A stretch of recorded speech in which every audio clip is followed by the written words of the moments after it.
मंडलाकारं व्याप्तं येन चराचरं तत्पदं दर्शितं येन तस्मै श्रीगुरवे नमः। सदाशिवसमारम्भां शङ्कराचार्यमध्यमाम् अस्मदाचार्यपर्यन्तां वन्दे गुरुपरम्पराम्। गुरुब्रह्मा गुरुर्विष्णु गुरुदेवो महेश्वरः गुरुसाक्षात् परब्रह्म तस्मै श्रीगुरवे नमः। नित्यानन्दं परमसुखदं केवलं ज्ञानमूर्तिं विश्वातीतं गगनसदृशं तत्त्वमस्यादिलक्ष्यम् एकं नित्यं विमलमचलं सर्वधी साक्षिभूतं भावातीतं त्रिगुणरहितं सद्गुरुं तं नमामि। ॐ सहना भवतु सहनौ भुनक्तु सह वीर्यं करवावहै तेजस्विनावधीतमस्तु मा विद्विषावहै। ॐ शान्ति शान्ति शान्ति।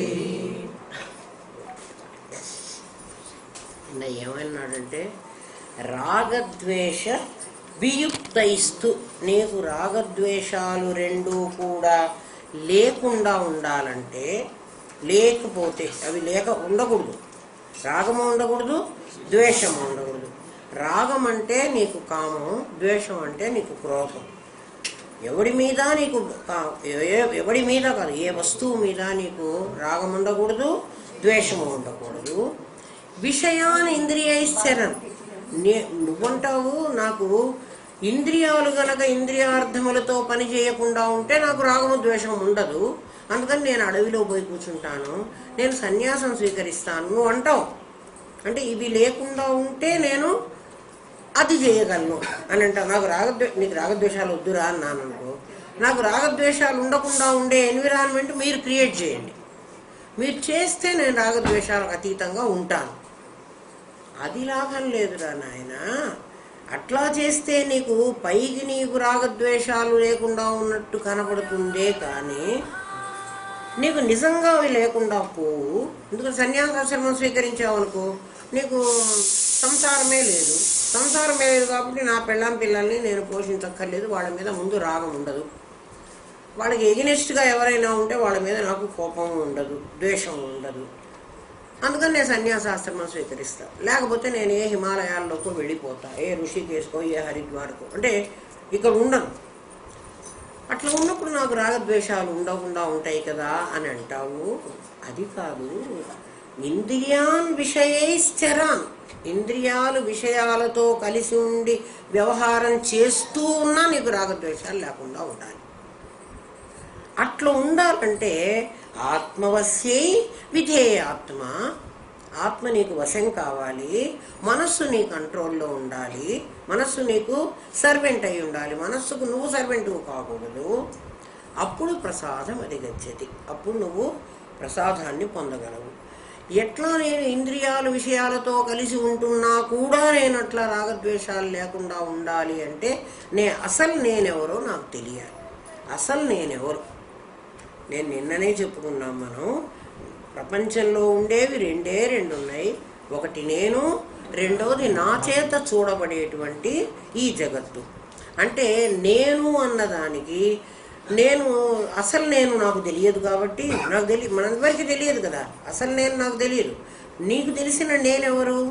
ఈ శరీర నామరూప క్రియలతో కలుపుకున్న నేనే నీకు తెలుసు. నామం, రూపం, క్రియ, ఈ మూడిటితో కలిసినటువంటి నేను నీకు తెలుసు.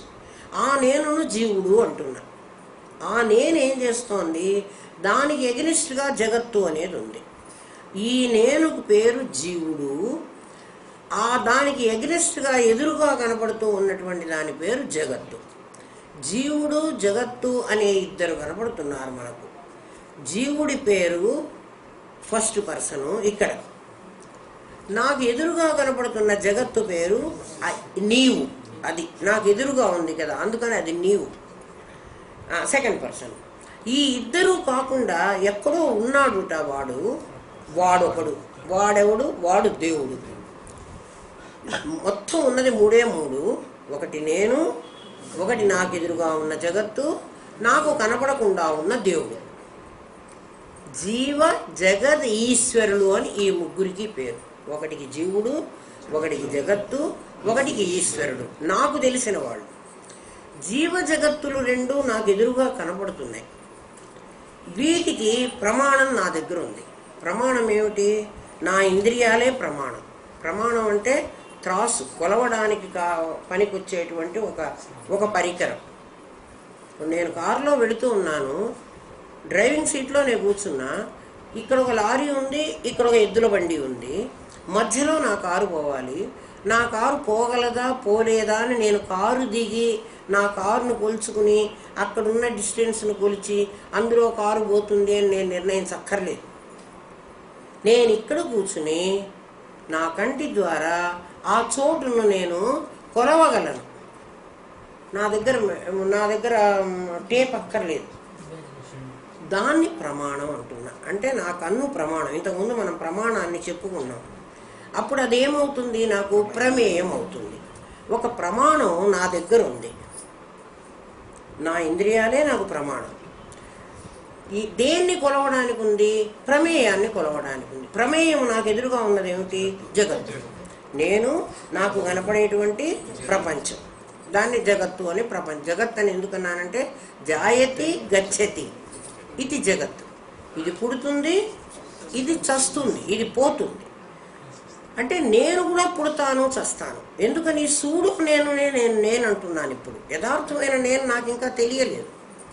ఒక సూడో నేను అంటున్నా. సూడో నేను ఎవరు? నామం, రూపం, క్రియ.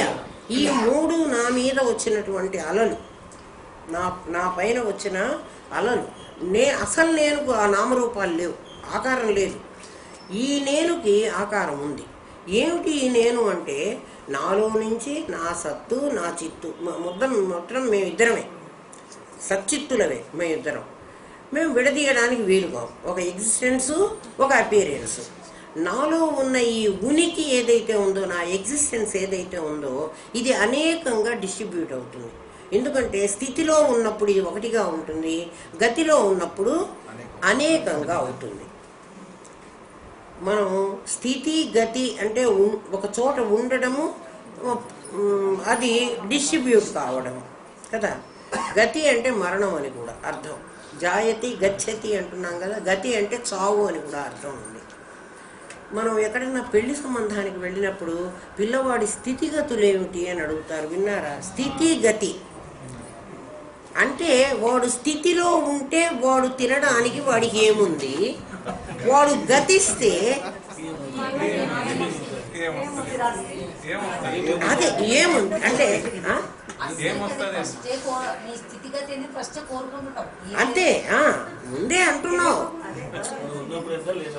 ఎందుకర్రా? మీరు పెళ్లి సంబంధానికి వెళ్ళినప్పుడు పిల్లని ఏమని అడుగుతారు? పిల్లవాడిని కట్నం ఇచ్చిన తర్వాత ఆ పెళ్లి కూతురు వాళ్ళు ఏమని అడుగుతారు? మా అమ్మాయికి ఎంత బంగారు పెడతారని అడుగుతారు. బంగారు ఎందుకు అడుగుతున్నారు? అమ్మాయి అలంకరించుకోవడం కోసమా? దాని పేరు ఆభరణము.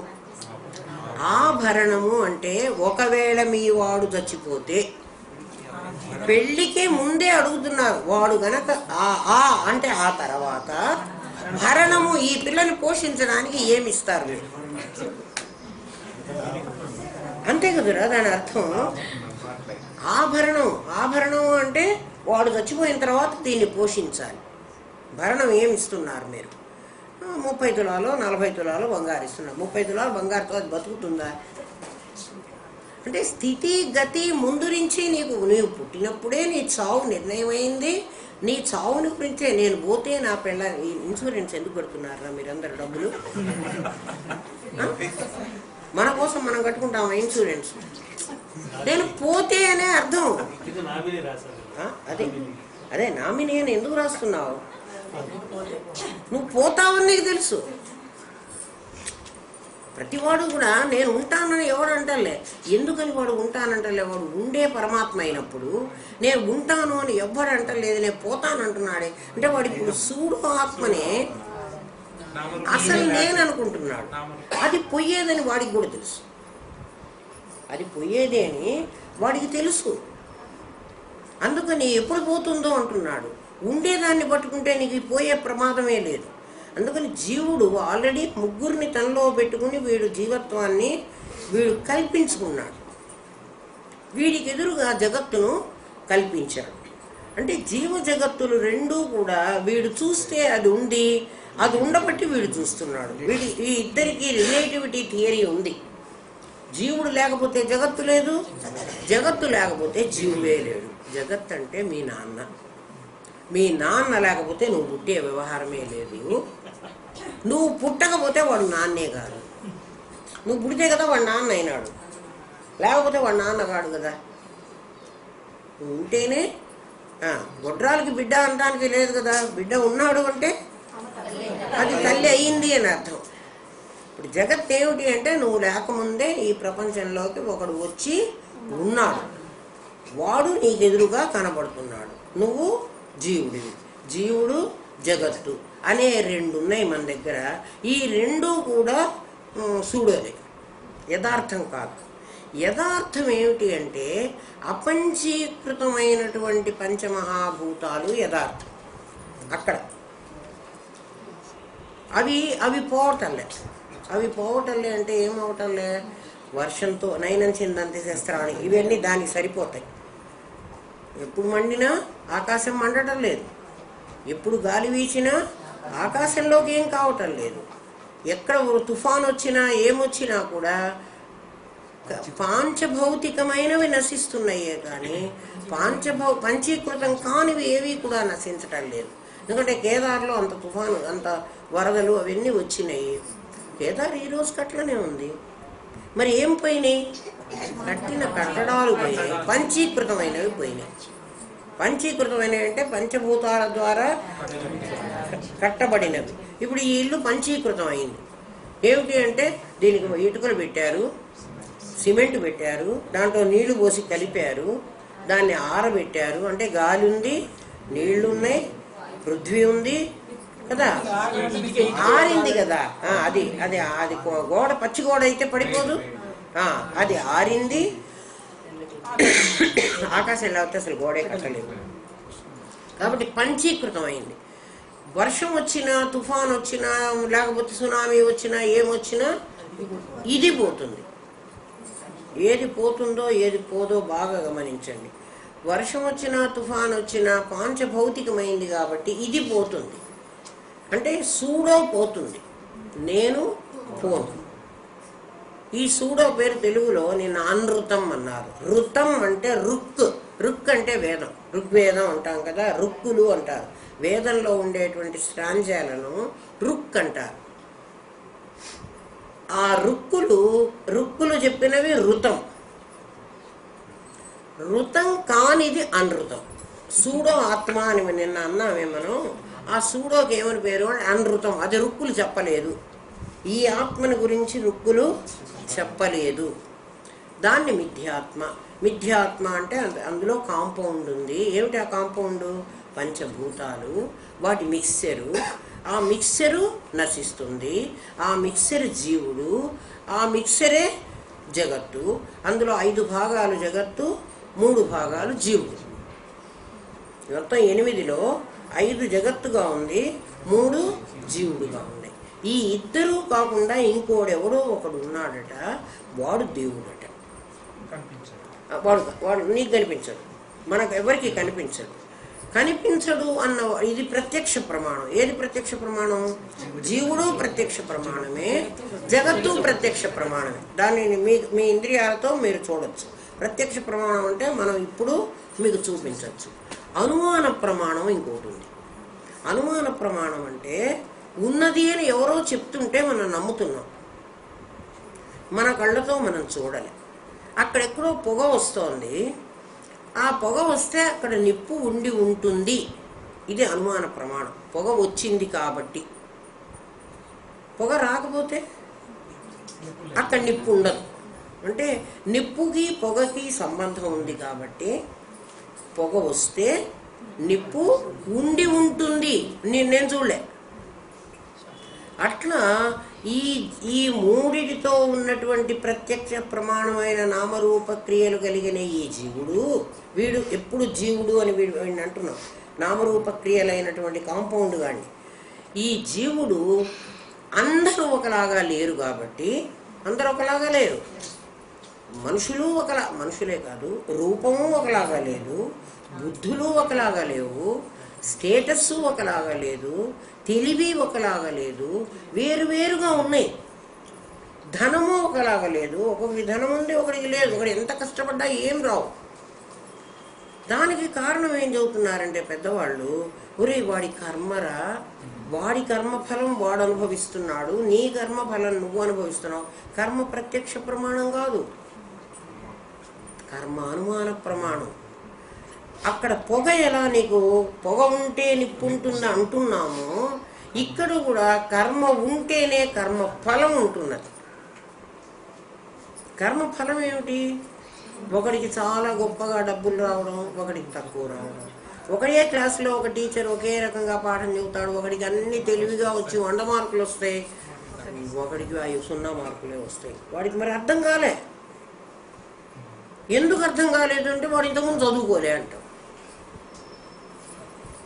ఇంతకుముందు చదువుకోలేదు కాబట్టి వాడికి ఇప్పుడు అర్థం కావటం లేదు.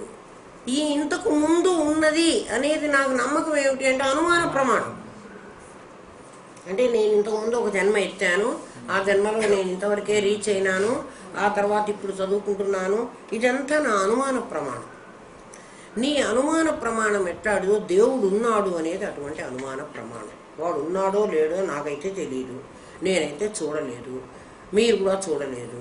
దేవుడు అని మనం ఎవరిని పెట్టుకున్నాము? ఒక బొమ్మని పెట్టుకున్నాం కదా. ఆ బొమ్మ ఎలాంటిది? మనలాంటిదే. ఆ బొమ్మ కూడా మనలాంటిదే, మనం చేసింది, మనమే తయారు చేసాం. అప్పుడు బొమ్మ ఏమవుతుంది? దృశ్యం అవుతుంది. నువ్వే ద్రష్టవి కావాలి. ద్రష్ట అంటే ఏమిటి? దాన్ని చూసేవాడు. దాన్ని చేసేవాడివే నువ్వే, దాన్ని చూసేవాడివే నువ్వే. అంటే నువ్వంటే నేను చేయలేదనుకోండి, వెంకటేశ్వర స్వామి శిల కూడా, శిల్పం కూడా ఎవడన్నా ఒకడు చెక్కితేనే కదా అది వచ్చింది. వాడెవడో నాకు తెలియకపోవచ్చు, కానీ ఒకడెవడో ఆ శిల్పం చెక్కాడా లేదా? ఒకడు చెక్కలేదు, పోని వాడు ఆ బొమ్మ. ఇప్పుడు అక్కడ వెంకటేశ్వర స్వామి ఉన్నాడు, వాడిని ఎవడన్నా చేస్తే వచ్చాడా? వాడికే వాడు మనం వచ్చి మన గోడ మీద కూర్చున్నాడు. ఎవడో చేస్తే వచ్చాడు. ఇది అనుమాన ప్రమాణం కాదు, ప్రత్యక్షమే కదా. నీకు అనుమానం ఎందుకు? అది ఎక్కడ నీ దగ్గరికి ఎట్లా వస్తుంది? ఎవడో చేస్తే వస్తుంది. వాడు బొమ్మ చెక్కాడు, దానికి వెనక మేకులన్నా కొట్టాడు, ఏదో ఒక రింగన్నా కొట్టాడు, తీసుకొచ్చి మనం అమ్మాడు. చేసి ఉంటేనే వచ్చింది. అంటే చెయ్యండి, అది రాదు. నువ్వు కాకపోతే ఒక మనిషి చేశాడు, దాన్ని చేస్తేనే అది ఇక్కడికి వస్తుంది. అప్పుడు అది ఏమవుతుంది అంటే నువ్వెట్లా చేయబడి వచ్చావో అది కూడా అట్లా చేయబడి వచ్చింది. నువ్వెట్లా కొంతకాలం అయినాక నశించిపోతావో అది కూడా కొంతకాలం అయినాక నశించిపోవాలి. అంటే అది కూడా సృష్టించబడింది, అది ఇప్పుడు జీవిస్తోంది, అది మరణిస్తుంది ఎప్పుడో ఒకప్పుడు. అది ఎప్పటికీ ఇక్కడ ఉండడానికి వీల్లేదు. మరి దాన్ని నేను దేవుడని ఎట్లా అనుకుంటాను? దేవుడికి ఒక లక్షణం ఉంది, అది దృశ్యం. అది ఏం దృశ్యము అంటే, నేను ఇందా నుంచి ఎంతమందినైతే మీకు మిక్సర్ అయినది పాంచభౌతికమైనది నశిస్తుంది అని మీకు చెప్తున్నాను, మన శరీరాలన్నీ ఎట్లా మిక్సర్లో అంటే కాంపౌండ్లో, అట్లా అది కూడా ఒక మిక్సర్. ఏమిటి? వాడు ఆ చెక్క తీసుకురావాలి, ఆ చెక్కను నానబెట్టాలి, తనకు కావలసిన షేపులో దాన్ని మలుచుకోవాలి, దాన్ని చెక్కాలి, దాన్ని ఆరబెట్టాలి. దాని పంచభూతాలు దాంట్లో కూడా ఉన్నాయి. అది అట్లా పాంచభౌతికమైందే, అది నశిస్తుంది. అయితే నాకు దానికి తేడా ఏమిటంటే, నాకు నేనేమంటే అది చేయగలను, అదేమంటే అది చేయలేదు. ఆ చెయ్యలేని దానికి నేను శక్తిని ఆపాదించి, ఇది అనుమాన ప్రమాణం. వాడు దేవుడు, వాడికి మొక్కో, వాడిని కాలుతో తన్నవాకు, కాలు తగిలితే దండం పెట్టుకో, ఇవన్నీ నేను క్రియేట్ చేశాను, నిజంగా కాదు. కాబట్టి దేవుడు అనుమాన ప్రమాణం, దేవుడితో పాటు వాడి లోకాలు అనుమాన ప్రమాణం. నేను నాస్తికం వైపు చెప్పటం లేదు మీకు, నాస్తిక మతం కాదు నేను చెప్తున్నది, నేను ఆస్తిక మతమే. కానీ వైపు నాస్తికుడిగా ఎందుకు మాట్లాడుతున్నానంటే, ఒక కోర్టులో ఆర్గ్యుమెంట్ చేయాలనుకో, వాడు చంపాడు అని వాడు చేస్తాడు, వాడు చంపలేదు అని నేను చెయ్యాలి. అందుకని ఈ కారణాలతో వాడు చంపాడు అని అంటున్నాడు అని వాడి మాటలే నేను మళ్ళీ చెప్పి మీకు దాన్ని నేను ఖండించాలి. అది డిఫెన్స్ లాయర్ చేసే పని. అందుకని మీ సిద్ధాంతం ముందు చెబుతున్నాడు. నాస్తిక అంత మాత్రాన దేవుడు లేడని వాడంతా అబద్ధమని చెప్పడం కాదు. మీరు అనుకుంటున్న దేవుడు లేడు. మనం ఎవరినైతే దేవుడు అని అంటున్నాం, ఎందుకంటే మీరు జీవుడు అనుకుంటున్న వాడు లేడని చెప్పాను కదా. ఇప్పుడు మీరు అనుకుంటున్న దేవుడు కూడా లేడని చెప్పాలి కదా. నేను అసలైన వాడు ఎవడో ఒకరిని బయటికి తీసుకురావాలి కదా. అందుకు చెప్తున్నాను ఈ మాట. ఎప్పుడైతే నువ్వు దేవుడు అంటే మనం అనుకుంటున్న దేవుడు కాదు, వాడితో పాటు వాడి లోకాలు కూడా పోయినాయి. వాడి లోకాలు ఏవి?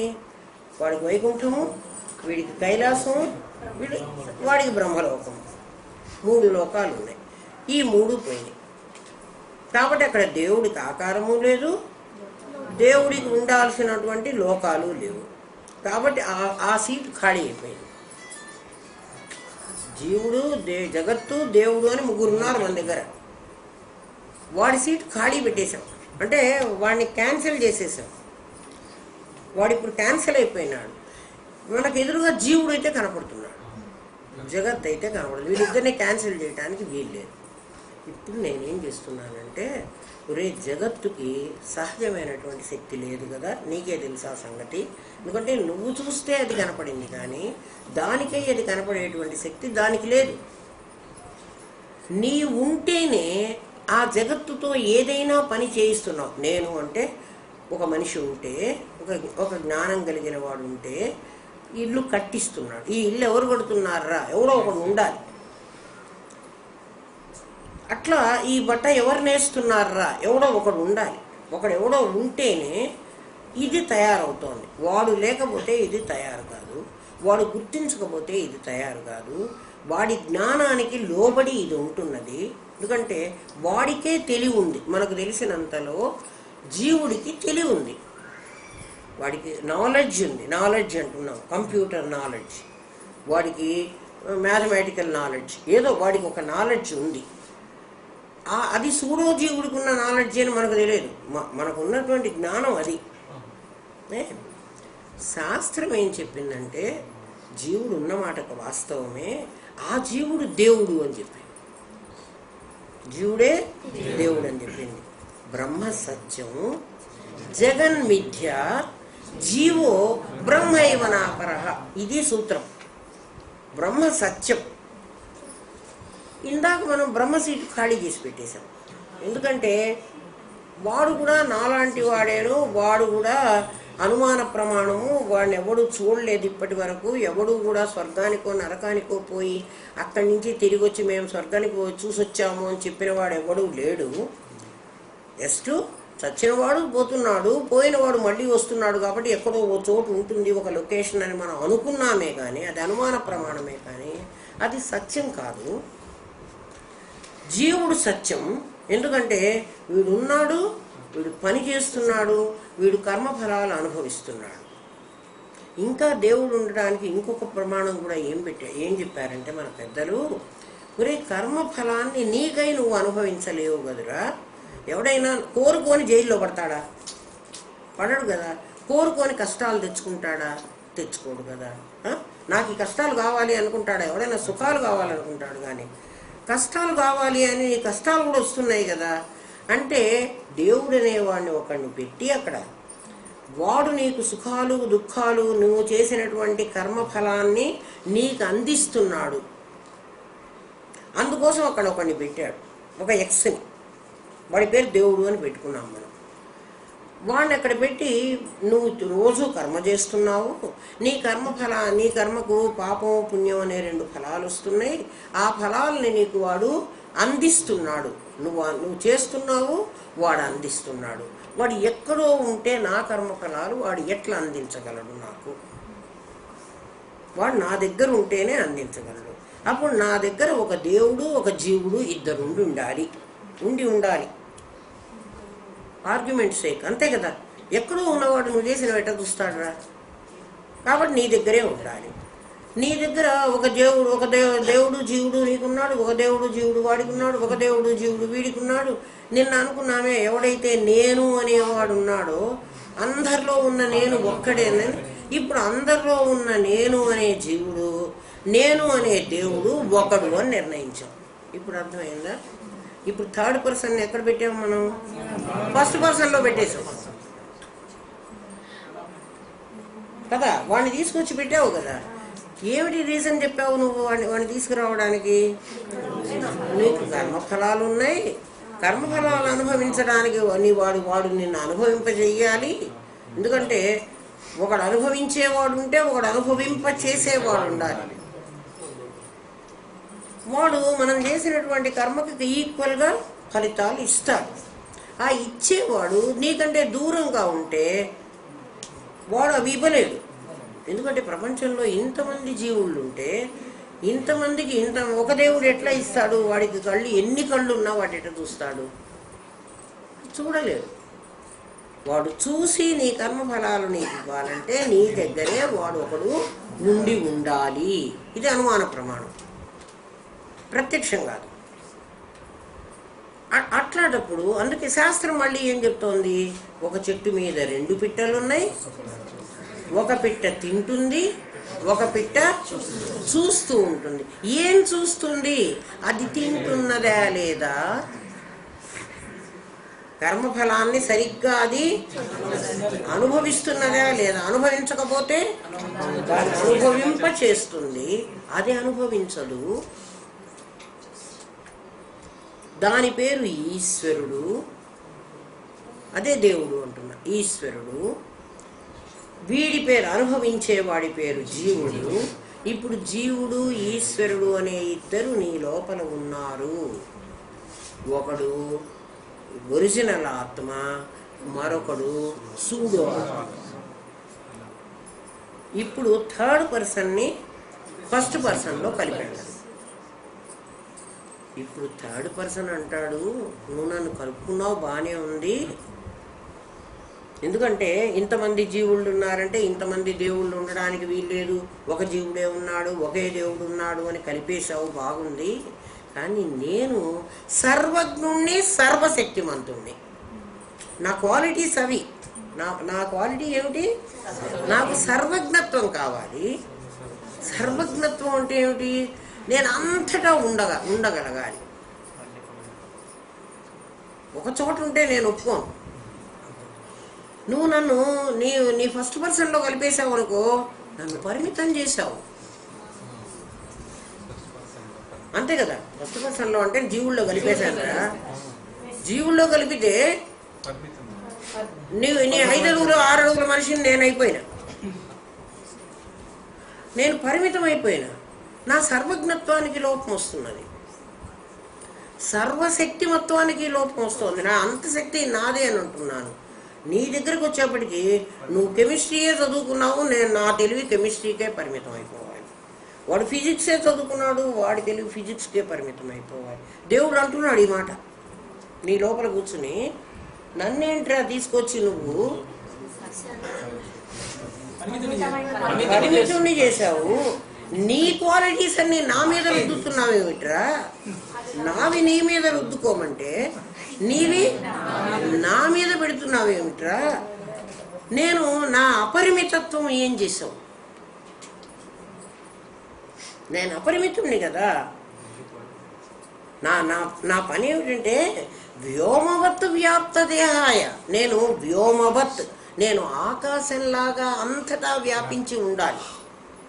నన్ను నువ్వు పరిమితమైనటువంటి శరీరంలో జీవుడితో పాటు బంధించి నన్ను ఒకడిని చేసేసావే, నేను అట్లా ఉండడానికి వీల్లేదన్నాడు. ఇప్పుడు జీవుడు ఏమైపోవాలి? జీవో బ్రహ్మైవనాపరహ కదా. జీవుడు బ్రహ్మము కావాలి. ఇప్పుడు జీవుడు ఏం చేయాలి? జీవుడు పరిమితంగా ఉన్నాడు, వీడు అపరిమితం కావాలి. జీవుడు అపరిమితం కావాలి, వీడు పరిమితంగా ఉండడానికి వీల్లేదు. ఇప్పుడు అపరిమితం కావాలంటే జీవుడు తను చావాలి, జీవుడిగా తను చచ్చిపోవాలి, దేవుడుగా వాడు లేవాలి. అర్థం అవలా? జీవుడు పరిమితత్వం, దేవుడు అపరిమితుడు. ఇందాక నువ్వేం చేసావు? దేవుణ్ణి తీసుకొచ్చి జీవుల్లో కలిపావు కదా. వీడి క్వాలిటీస్తో వీడి చలామణి అవుతున్నావు. పోనీ వీడు ఒరిజినల్, వీడి క్వాలిటీస్ నేను ఒరిజినల్ అయితే నేను ఇప్పుడు అదే తీసుకుంటానంటే వీడు నకిలీ కాడు, సూడోగాడు. వీడికి చావు బతుకులు ఉన్నాయి, వీడికి పుట్టుక మరణము ఉంది. మీకు ఆర్గ్యుమెంట్ అర్థమవుతోంది కదా. వీడికి పుట్టుక మరణము ఉంది, నాకు పుట్టుక మరణం లేవు. నేను పుట్టలేదు, నేను చావలేదు. నువ్వు పంచభూతాలతో నువ్వు చంపబడతావు. నీకు ఊరేస్తే చచ్చి ఊరుకుంటావు, నేను బావిలో వారేస్తే నువ్వు చస్తావు. నిన్ను సముద్రంలో నెడితే మేడ మీద కిందికి తోస్తే నువ్వు చస్తావు. మరి నేను చావకూడదు. శరీరాన్ని నువ్వు వేరు చేయలేదుగా. అదే అదే అదే ఇప్పుడు దేవుడు అడుగుతున్నాడు నిన్ను. నువ్వు నన్ను తీసుకుపోయి నీ దగ్గర పెట్టుకున్నావు, నేను ఫస్ట్ పర్సన్లో నన్ను కలుపుకున్నావు థర్డ్ పర్సన్ని. అప్పుడు నేను థర్డ్ కాదు కదా, నేను ఫస్టే అయినా. నేనే నీ శరీరం అనేటువంటి చెట్టు మీద ఒక జీవుణ్ణి, ఒక ఈశ్వరుణ్ణి, ఇద్దరున్నాం. నన్ను నేను సూపర్వైజర్ని అన్నావు, నువ్వేమో అనుభవించేవాడివి అన్నావు. నువ్వు కర్తవి భోక్తవి, నేను కేవలం నీ చేత అనుభవింప చేసేవాడిని. నేను ఒప్పుకున్నా, సరే నిజమేరా, నాకేం కర్తృత్వం పెట్టలేదు, నా నెత్తిని ఏం కర్మ నెట్టడం లేదు, నాకు అనుభవం కూడా ఇవ్వలేదు, కాబట్టి నాకేం పర్వాలేదు. కానీ నా క్వాలిటీస్ నువ్వు మింగేస్తున్నావు. నా సర్వజ్ఞత్వం, నా సర్వశక్తిమత్వం రెండూ పోతున్నాయి. మరి అవి పోతే నాకు నచ్చలే. ఇప్పుడు చెబుతున్నాడు, ఒరే జీవుడు అనేవాడిని ఇప్పుడు మనం చంపేద్దాంరా, జీవుడు బ్రహ్మమే అన్నారు కదా. కాబట్టి ఒరే నువ్వు జీవుడివి కాదు, నువ్వు బ్రహ్మవు. మరి జీవత్వం నాకెట్లా వచ్చింది? జీవత్వం మనం అన్నం తింటున్నాం కదా, అన్నమైతేనేమిరా మరి సున్నమైతే ఏమిరా అన్నారు, విన్నారు ఆ పాట ఎప్పుడైనా? అందుకే ఈ పాడు పొట్టకు అన్నమేవే తామురా అంటాడు వాడు. అన్నమైతే ఏమిరా, సున్నమైతే ఏమిరా అని. అన్నం సున్నం ఒకటే అని అంటున్నాడు. నిజంగా కూడా ఒకటే. ఎందుకు అంటే ఆ క్రూడ్ ఫామ్లో అది మట్టి, రిఫైన్డ్ ఫామ్లో అది అన్నం. క్రూడ్ ఫామ్లో అది మట్టి, రిఫైన్డ్ ఫామ్లో అది అన్నం.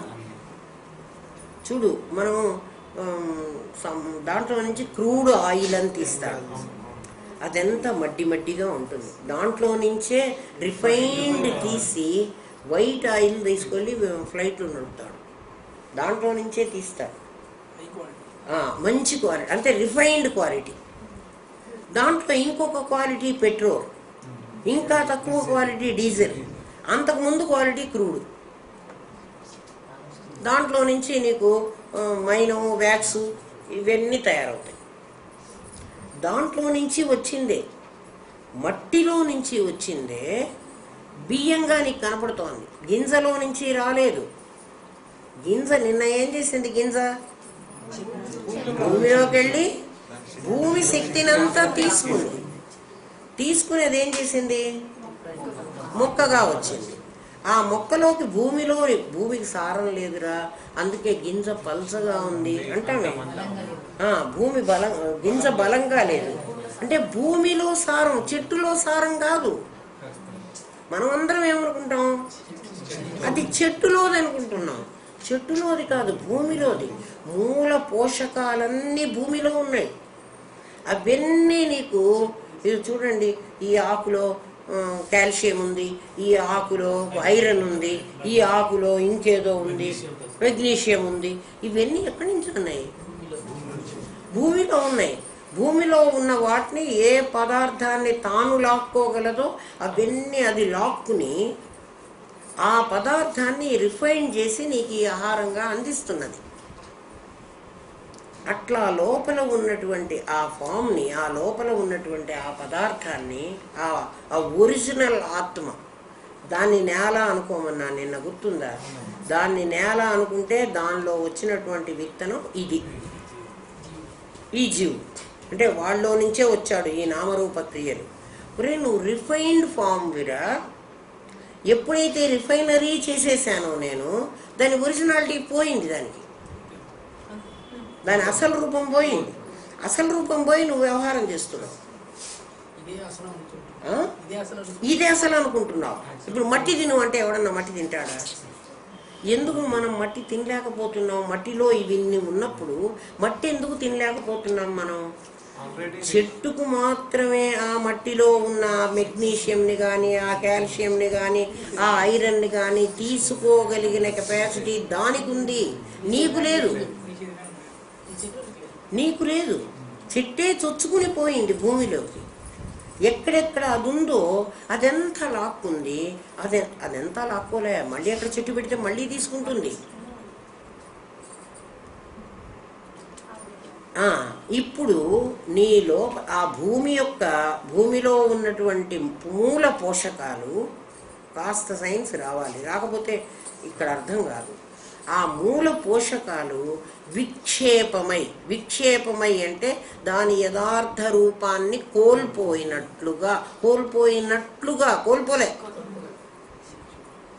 కోల్పోతే ఇక్కడ ఆకులోకి వచ్చేది ఐరన్ ఎట్లా ఉంటుంది? అది ఐరనే. గోంగూర ఐరనే, అదే వస్తుంది, కానీ ఆ ఫామ్లో లేదు, రిఫైన్డ్ ఫామ్లో ఉంది, క్రూడ్ ఫామ్లో లేదు. అర్థమైందా? అది మారినట్టుగా, అది ఆకైనట్లుగా కనిపించింది. ఇది అర్థమైతే ఇప్పుడు నేను చెప్పబోయేది అర్థం అవుతుంది. నేలలో ఉన్నటువంటి మూల పోషకాలుగా బయటికి రాకుండా ఇంకొక రూపంగా బయటికి వచ్చినాయి, కానీ అవి మారలేదు. దాన్ని ఏమంటామంటే సజాతీయమైన, ఈ వర్డ్స్ ఇట్లాగే నేర్చుకోవాలి. సజాతీయమైనవి విజాతీయంగా కనపడుతుంది. సజాతీయం అంటే ఏమిటి? దాని జాతే.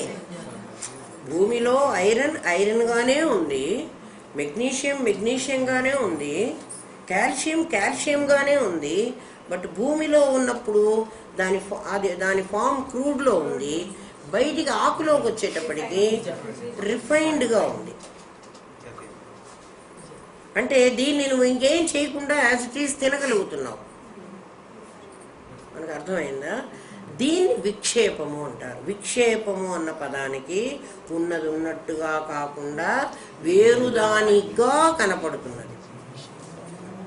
ఉన్నది ఐరన్ లాగా కనపడాలి, ఐరన్ లాగా కనపట్టలే నాకు, బట్ ఐరన్ మారలేదు, అట్లాగే కనపడుతోంది.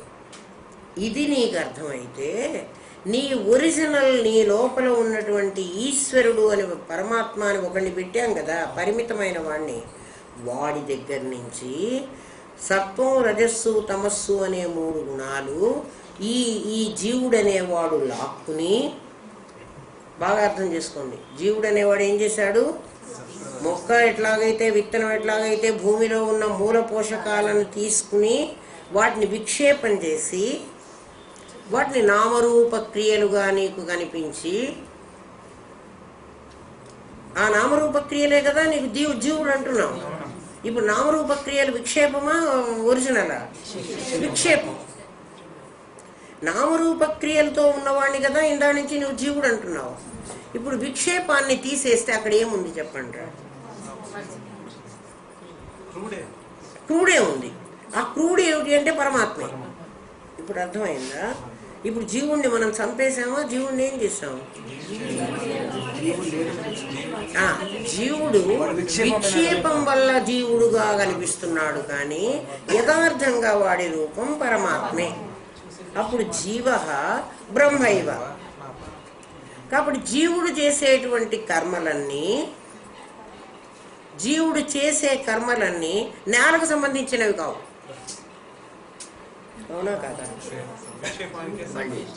చూడండి, ఆకులోని గోంగూర ఉంది, గోంగూర ఆకులో ఐరన్ ఉంది అనుకున్నాం. ఐరన్ దాంట్లో ఉంది, కాల్షియం కూడా ఉంది, ఎందుకంటే పుల్లగా కూడా ఉందిగా, అది దాంట్లో ఉంది.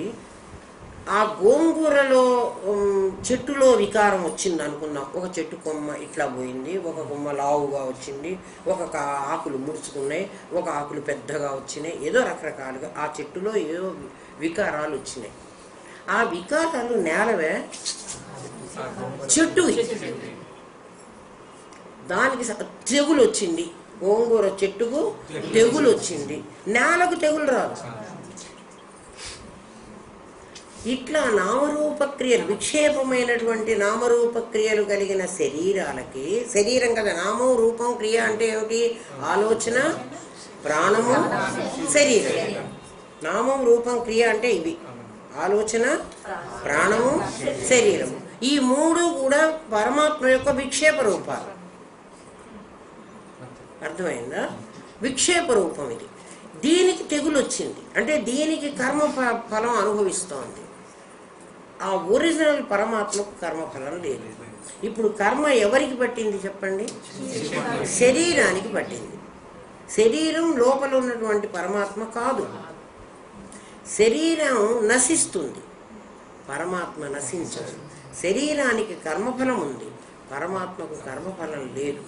ఈ శరీరం ఎటువంటిది అంటే ఇది విక్షేపం అయిందని చెప్పాను కదా. విక్షేపం వల్ల ఇట్లా కనపడుతోంది, నాకు ఒరిజినల్ కనపడటం లేదని. మనకు గోంగూర మొక్కే కనపడుతుంది కానీ ఆ నేలలో ఉన్నటువంటి ఐరన్ మనకు కనపడలే. ఎప్పుడు కనపడుతుంది నీకు గోంగూరలో ఐరన్ ఉన్నట్టు? ఆ గోంగూరను టెస్ట్ చేస్తే, అనలైజ్ చేస్తే, దాన్ని ఎవడో ఆ సైంటిస్టు ఆ ఆకుని పరీక్ష చేసి దీంట్లో ఇంత కాల్షియం ఉంది, ఇంత ఉంది అని వాడు ఎవడో చెప్పి చూపిస్తాడు కదా, అప్పుడు కదా మనకు తెలుస్తోంది. ఇప్పుడు మన పరిస్థితి అంతే. మనం ఈ మొక్కలన్నింటినీ చూస్తున్నాం, విక్షేపాన్ని. వీటన్నిటికీ దీనికి గోంగూర, దీనికి పాలకూర, దానికి చుక్కకూర, దీనికి ఆకుకూర అని పేర్లు పెట్టేశాం. వాటి కర్మఫలాలన్నీ మనం చూస్తున్నాం. ఇప్పుడు అనేకమైందా, ఏకమైందా? అనేకమైంది విక్షేపం, ఏకంగా ఉన్నది వస్తువు. వస్తువు అని దాన్ని ఎందుకు అన్నారంటే వసతి, ఎగ్జిస్ట్ అవుతోంది. అది సత్, అదే సత్. దాంట్లో ఉన్న సత్తు ఎగ్జిస్ట్ అవుతుంది. ఇప్పుడు బయటికి వచ్చింది ఎవరు? దాంట్లో ఉన్న చిత్తే.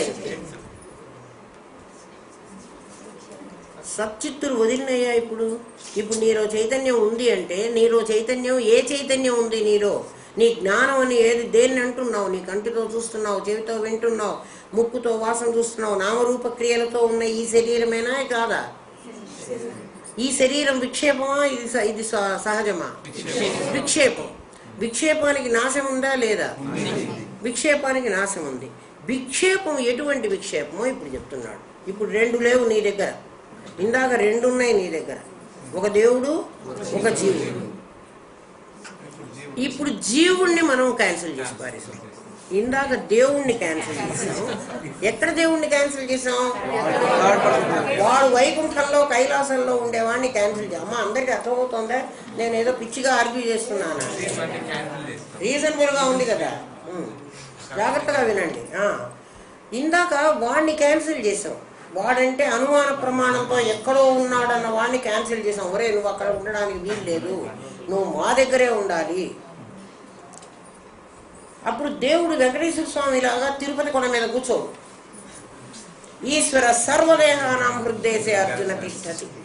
ఎంత చెప్పాడో పరమాత్మ. ఈ కాన్సెప్ట్ని మనకు అర్థం చేయడానికి ఎన్ని శ్లోకాల్లోనో మన వెంటబడ్డాడు. నీలో ఉన్నాడురా, నీ హృదయంలో ఉన్నాడురా. హృదయంలో ఉన్నాడంటే హృదయంలో వాడొకడు ఉండి నా హృదయం ఒకటి దాన్ని కప్పేసి పెట్టిందా? నువ్వెవడివో వాడేవాడు. నీలో ఉన్నది, నీకు కనపడుతున్నటువంటిది, నీ జ్ఞానం అని పేరు పెట్టుకున్నావే నువ్వు సుగుడోగాడికి. అంటే ఈ సుగుడోగాడికి జ్ఞానం ఎక్కడి నుంచి వచ్చింది? నా దగ్గర నుంచి. అయస్కాంతం నేనే.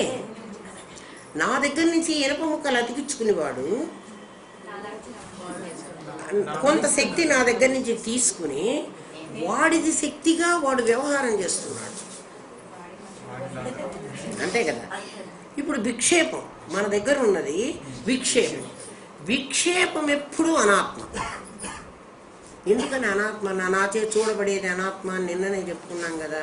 నీచే చూడబడుతున్నది ఏది? నేను అనే ఒకడు, వాడొక్కడే ఉండేది, వాడికి కనబడే ప్రపంచం అన్నాం. ఇన్నాళ్ళు ఇదంతా నేను అనుకుని అదంతా ప్రపంచం అంటున్నా. ఇప్పుడు ఇది కూడా నీచే చూడబడేది. చూడు, నువ్వు నీ నా మనస్సు అని చూస్తున్నావా లేదా? నీ మనసు ఆలోచించే ఆలోచన నువ్వు చూస్తున్నావా లేదా? నీ చెయ్యి, నీ కాలు, నీ రక్తం, నా ప్రాణం, నా ఇంద్రియాలు, ఇవన్నీ నావే నేనా? నావి. నావి అంతా నా విభూతి. నేను మాత్రం సత్తు చిత్తు ఆనందం. ఇది నా విభూతి. ఇది నాది కాదంటలే, ఇది నా విభూతి. నా విభూతి అంటే నా విక్షేపం. ఇక్కడ విక్షేపంలో సజాతీయం విజాతీయం అని మళ్ళీ రెండు ఉన్నాయి. చాలా జాగ్రత్తగా వినండి. విక్షేపంలో రెండు రకాల విక్షేపాలు ఉన్నాయి. ఒకటి సజాతీయ విక్షేపం, ఒకటి విజాతీయ విక్షేపం. ఒక సజాతీయ విక్షేపం అంటే ఏమిటి అంటే అదే ఇంకొకటిగా కనపడుతుంది మనకి. సముద్రం ఉంది, సముద్రంలో అలలు ఉన్నాయి. సముద్రంలో అలలు నథింగ్ బట్ వాటర్, నీళ్లు కాకుండా అల లేదు. ఇప్పుడు అల నా సజాతీయ విక్షేపం.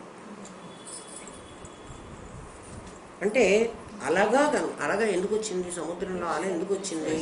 ప్రెషర్ వచ్చింది. ప్రెషర్ ఎక్కడి నుంచి వచ్చింది? సముద్రంలోనే ఉంది.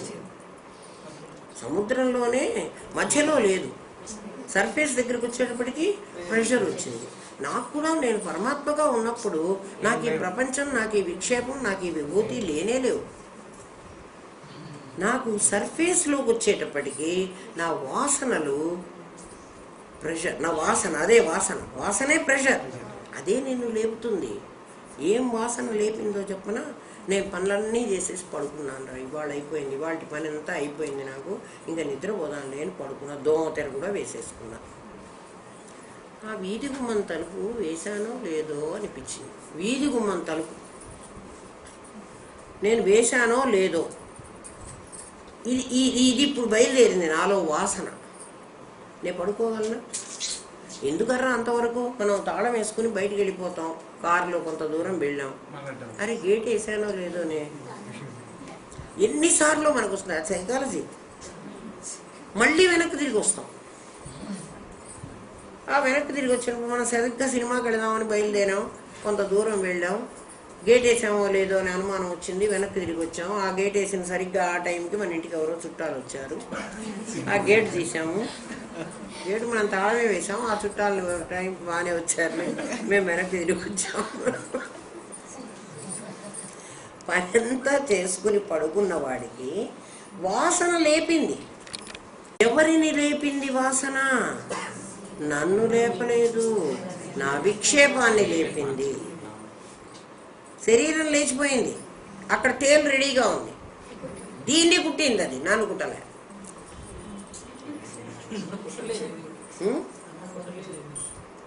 నన్ను ఏది కుట్టలేదు. అచ్చేద్యోయం అదాప్యోయం అన్నాం కదా, నన్ను ఎవడో ఏం చేయలేడు, దాన్ని కుట్టింది. దీన్ని వాసన లేపుతుంది. కాబట్టి ఇది ఇప్పుడు నాకు కనపడుతున్నటువంటి నామరూప క్రియారూపమైన నా శరీరం, నా విక్షేపం, నా విభూతి, నా అనాత్మ, దానికి ఏ పేరన్నా పెట్టుకోండి మీరు, మీ ఇష్టం. అయితే శాస్త్రం ఇన్ని పేర్లు పెట్టింది దానికి. ఒకటేం పేరు పెట్టింది? విక్షేపం అని పెట్టింది. విక్షేపం అంటే అది సహజంగా ఉన్నదిగా కాకుండా వేరుగా నాకు కనపడుతుంది. సహజంగా ఉంటే సచ్చిదానందంగా కనపడాలి, నాకు అట్లా కనపడాలే, నాకు నామరూపక్రియలుగా కనపడుతోంది, పాంచభౌతికంగా కనపడుతోంది కదా. దాని గుణాలు, దానికి అన్ని రకరకాలు ఉన్నాయి, పరిమితులు, అట్లా కనపడుతోంది. ఇది విక్షేపం, సజాతీయ విక్షేపం. అందుకని ఇదేం చేస్తుంది? మళ్ళీ ఇది ఏదైనా సరే జరిగితే మళ్ళీ నాలోకే కలుస్తుంది. సునామీ వచ్చినా ఇంకేదన్నా వచ్చినా సముద్రపు అల ఏమవుతుంది? సముద్రంలోనే కలుస్తుంది. ఎందుకంటే అలకు ఇండివిజువాలిటీ లేదు, అది నీళ్ల యొక్క రూపమే. నీళ్ళే ఆ ప్రెషర్ వల్ల అవి ఉవ్వెత్తుగా కనపడి అలగా కనపడింది.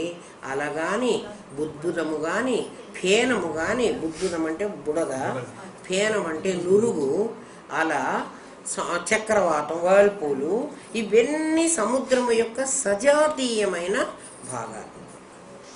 అర్థమైందా?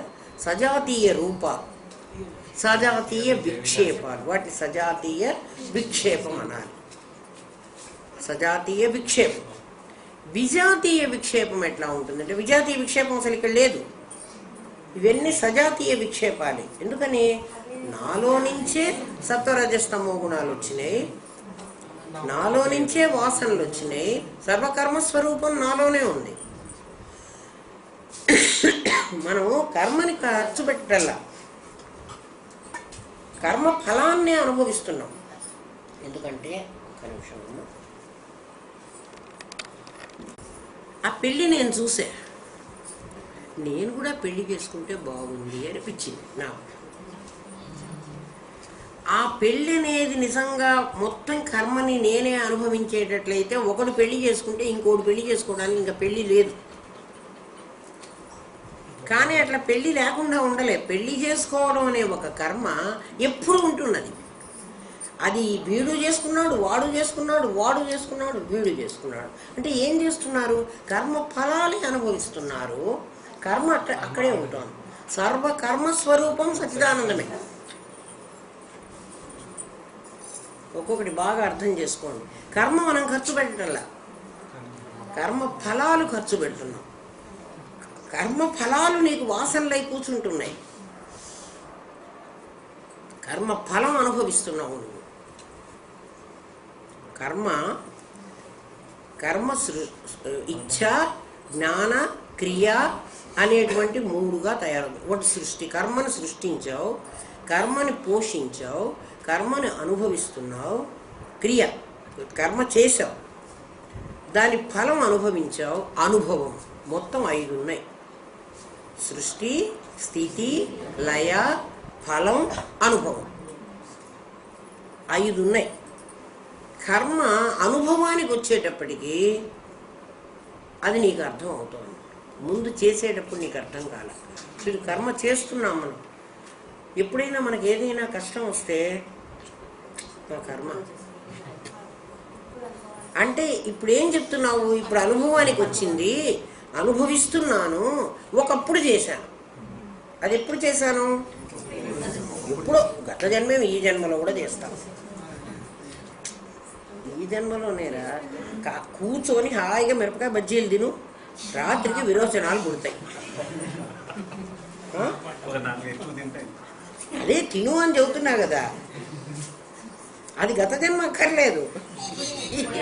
ఇప్పుడే కొన్ని కర్మఫలాలు ఇప్పుడే అనుభవిస్తాం. సైనైడ్ కాస్త 4 మీద వేసుకుంటారా అంతే, ఎస్ రాసేదాకే. తర్వాత అక్కడ W రాయాలో ఏమి రాయాలో ఇంకా తెలియదు, అది కూడా రాయలేవు ఇంకా, అంతే. అంటే అది చాలా ఇమ్మీడియట్గా అనుభవించే కర్మఫలం. ఏదైనా అనుభవానికి వచ్చినప్పుడు నువ్వు ఎక్స్పీరియన్స్ చేసినప్పుడే నువ్వు దాన్ని గుర్తిస్తున్నావు. గుర్తించావురా, సంతోషం. మళ్ళీ చేయొద్దు అనుకుంటున్నావా? అరే ఇది వరకు చేస్తే నాకు ఇట్లాంటిది వచ్చింది కదా, దీన్ని మళ్ళీ నేను చేయకూడదు అని ఏమన్నా అనుకుంటున్నావా? నువ్వు అనుకో. ఎందుకని అనుకోవు? విక్షేపాన్ని నమ్మి నువ్వు సూడో ఆత్మని నమ్మి కూర్చుంటున్నావు. నీకు ఒరిజినల్ ఆత్మ తెలియలే. అందుకే చెబుతున్నాడు, ఆత్మ ఎవరికైతే ఆత్మవశ్యై, ఇప్పుడు ఆత్మవశ్యం కావాలి. ఆత్మవశ్యం కావాలంటే జీవత్వం ముందు చావాలి. జీవుడు ఎవరో నీకు అర్థమైపోవాలి. జీవుడు ఎవరు? ఇప్పుడు విక్షేపమైనటువంటి నామరూప క్రియలను నేను అని అభిమానిస్తున్నవాడు, నిజంగా వాడికి ఆ కెపాసిటీ లేదు. వాడు నిజమైన ఆత్మ దగ్గర నుంచి శక్తి తీసుకుంటున్నాడు, వ్యవహారం చేస్తున్నాడు. ఇప్పుడు ఆ థర్డ్ పర్సన్ని ఫస్ట్ పర్సన్లో కలిపి ఫస్ట్ పర్సన్ని చంపేశాం మనం. అంతే కదా మనం చేసిన పని. చంపేశామా వాడిని, వాడిని సజాతీయం కాబట్టి వాడిని కలిపేశాం, ప్రవిలాపనం చేశాం. వాడిని ఇప్పుడు ప్రవిలాపనం చేశాం ఎవళ్ళలోకి? జీవుణ్ణి దేవుళ్ళలోకి కలిపాం. అర్థమైందా? జీవుణ్ణి దేవుళ్ళలోకి కలిపాం. ఇప్పుడు ముగ్గురిని కలిపేసుకున్నాం మనం. అంతకుముందు ముగ్గురినే కలుపుకున్నాం, ఇప్పుడు ముగ్గురిని మర్జీ చేసాం. ఇప్పుడు మర్జీ చేసాం. అవును, అర్థమవుతుందా? ఏ ముగ్గురిని మర్జీ చేసాం ఇప్పుడు? నామం, రూపం, క్రియ. వాడే కదా జీవుడు, వాడిని కదా ఇప్పుడు దేవుడు చేసేసాం మనం. అప్పుడు జీవుడు మైనస్ అయిపోయినాడు, దేవుడు మిగిలాడు. స్వర్గం సీటు ఖాళీ అయింది. ఆ సింహాసనం ఖాళీ పెట్టాం కదా, అక్కడ ఎవడు లేడు. ఇప్పుడు నేను అక్కడికి పోవాలి, పరిమితం వదలాలి కదా. నేను అపరిమితుణ్ణి కావాలి. ఇప్పుడు అపరిమితం కావాలంటే నేనేం చేయాలంటే జగత్తును నాలో కలుపుకోవాలి. జగత్తును కలుపుకుంటేనే నేను అపరిమితం అవుతాను. నా దగ్గర ఏమేమి ఉన్నాయంటే ఇప్పటికీ ఒక పిండాండం ఉంది. ఒక పిండాండం అంటే ఏమిటి? నేను అన్న సూడోగాడిని నాలో కలుపుకున్నా నేను ఒక నేనున్నాను. ఇది కాక ఒక సూర్యమండలం, ఒక చంద్రమండలం, ఒక నక్షత్ర మండలం, ఒక గెలాక్సీ, వీటినన్నిటినీ అండము అనాలి. అవి అండం, ఇది పిండం. ఈ మొత్తం కలిసి బ్రహ్మాండం. అది కదా నా దగ్గర ఉన్నది. ఇదే కదా నా దగ్గర ఉన్న ప్రపంచం. మనుషులందరూ లేరు. మనుషులందరినీ ఇప్పుడు ఇందాక ఏం చేశాను? అన్ని విక్షేపం అని గుర్తించేశాను. మొట్టమొదట జాగ్రత్తగా వినండి. మొట్టమొదట నేనున్నాను, నీవు ఉన్నావు, వాడున్నాడు.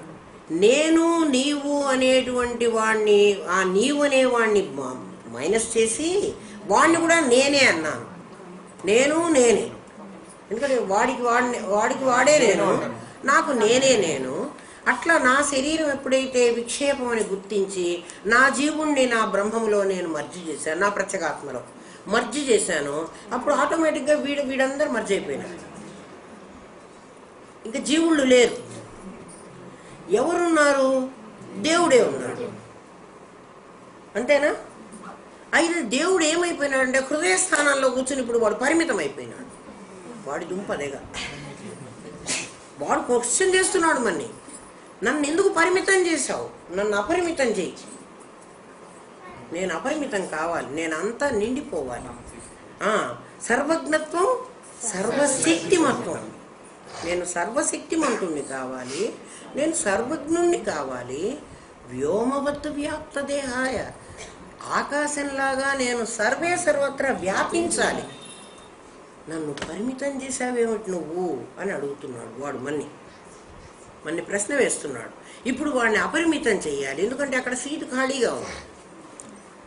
ఎక్కడ సీటు ఖాళీగా ఉంది? స్వర్గంలో, నరకంలో, వైకుంఠంలో. ఇప్పుడు ఆ సీట్లన్నీ ఉన్నాయి నాకు. ఇప్పుడు అవన్నీ ఒక సీటు తీసి పడేయాలి. ఆ ఒక సీటు మీద నేను కూర్చోవాలి. అదే ప్రవిలాపనం. మనుషులందరినీ ప్రవిలాపనం చేసేస్తున్నాడు. ప్రవిలాపనం చేసేసుకొని ఫస్ట్ పర్సన్లో థర్డ్ పర్సన్ని కలిపేసి ఫస్ట్ పర్సన్ని మైనస్ చేసి పారేసి థర్డ్ పర్సన్నే ఫస్ట్ చేసేసా. వీడిని కింగ్. ఇప్పుడు అయితే పరిమితం అయినాడు. థర్డ్ పర్సన్ క్యారెక్టరిస్టిక్స్ ఉన్నాయి వాడికి, ఉన్నాయి కానీ ఫస్ట్ పర్సన్ క్యారెక్టర్లు వాడేసుకున్నాడు. ఎందుకంటే వాడు పరిమితం అయి ఉన్నాడు. ఇప్పుడు నీ శరీరానికి వాడి శరీరానికి పరిమితం. వీడిది వాడు కాలేదు, వాడిది వాడు కాలేదు, వాడు కాలేదు, వాడు కాలేదు. నీళ్లగా మేమందరం ఒకటే, అలలుగా మేమందరం వేరువేరుగా ఉన్నాం. పెద్దలా చిన్నలా ఉవ్వెత్తుగా లేచింది, ఒకటి సుడిగుండం అయిపోయి లోపలికి చచ్చిపోతున్నది. అట్లా ఉండకుండా ఉంది. పరిమితమైన నేను. ఇప్పుడు నేను అపరిమితం కావాలి. నేను అపరిమితం కావాలంటే ఏం చెయ్యాలి? ఇప్పుడు నీ దగ్గరికి రమ్మన్నాడు. ఒరే నాయన, నీలో ఉన్న చైతన్య శక్తి, దాని పేరు జ్ఞానం అని పేరు పెట్టాం. దాన్ని జ్ఞానం అంటలేదు, నేను ప్రజ్ఞ అంటున్నా. ఎందుకు అంటున్నానంటే సూడో నామరూప క్రియలలో నుంచి అది వ్యక్తమైతే అది జ్ఞానం. సూడో నామరూపాలని మనం ఇందాకనే మర్జీ చేసేసుకున్నాం. ఇప్పుడు ప్రజ్ఞనే ఉంది, జ్ఞానం ఉండడానికి లేదు. మీరు ఎవ్వరికన్నా ఇంత డీటెయిల్డ్గా చెప్పగలగాలి. చెప్పండి, జీవో బ్రహ్మైవ నాపరహ అంటే ఏమిటో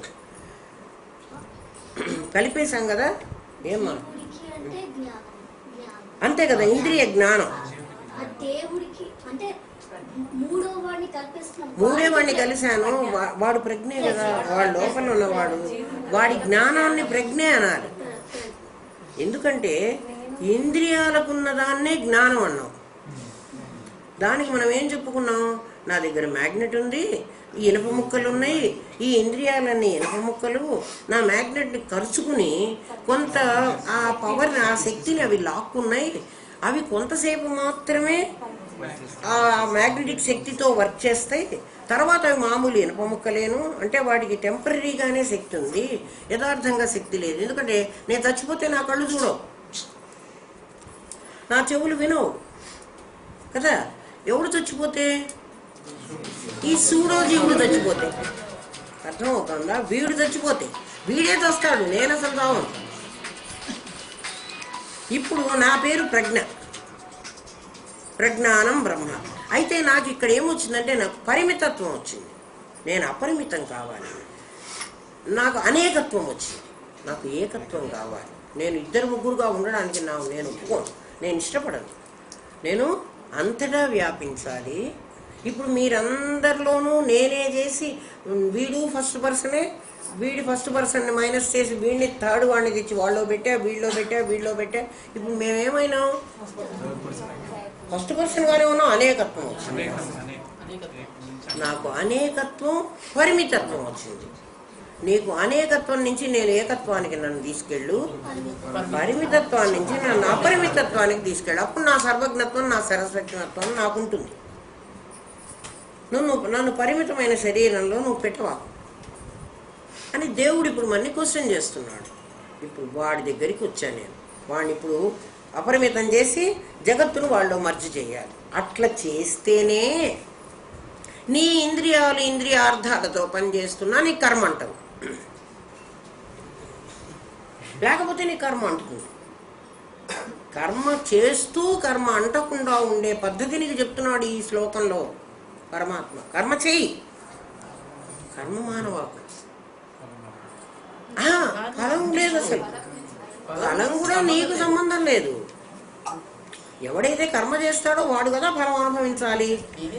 వాడిని ఇందాక నుంచి ఏం చేసి పారేసాం? వాడిని తీసి పరమాత్మలో మర్జి చేసాం వాడిని. ఇంకా కర్మ జరిగినా వాడికి సంబంధం లేదు. నేను ఆఫీస్ నుంచి రిజైన్ చేసి బయటకు వచ్చానయ్యా, వాడికి ఆ ప్రాజెక్టు మునిగిపోతే నాకేమిటి, వాడికి తేలితే నాకేమిటి? నేను క్వశ్చన్కి ఆన్సరే చేయక్కర్లేదు. ఎందుకంటే నేను రిజిగ్నేషన్ ఇచ్చి నేను బయటకు వచ్చాను, ఆఫీస్ని అక్కడి నుంచి చూస్తున్నాను. కర్మతో నాకు సంబంధం, నా సాక్షి అయిపోయినా. నేను ఎప్పుడైతే సాక్షి అయిపోయినానో ఆ దేహం చేసే కర్మ నాకేం సంబంధం? నాకు సంబంధం లేదు కదా. చూడండి రా, ఎంతో కష్టపడి కాండం పెంచుకొని మొక్క ఆకులు తీసి ఆ ఆకుల్లోకి ఆ కాల్షియంను ఆ ఐరన్ను పెట్టింది. మనం అందరం ఈ ఆకులు ఇట్లా గిల్లుకుని ఈ గోంగూర కట్టని ఏం చేస్తాము? పారేస్తామా? పారేయమా? ఆ కాడ లేకపోతే ఈ ఆకు వచ్చిందా? అదెంత కష్టపడి ఆ కాండంలో నుంచి ఆకును బయటికి పెడితే నువ్వు ఆకు గిల్లుకుంటివి, దాన్ని విసిరి అవతల పారేసి.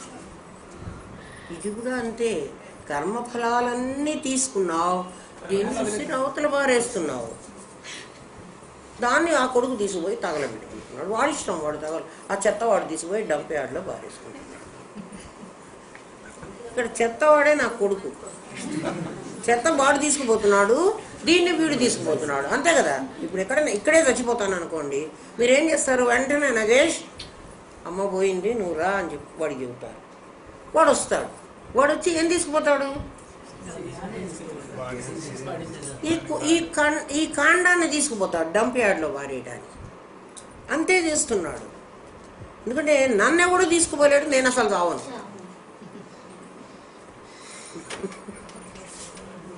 మీరు ప్రతి దాంట్లో అన్వయించుకోండి, మీకే అర్థమైపోతుంది.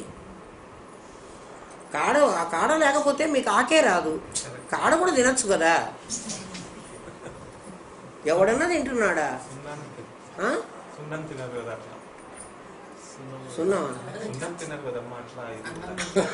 అదే అంటే ఈ ఫామ్లో నువ్వు తింటాం అలవాటు చేసుకున్నావు.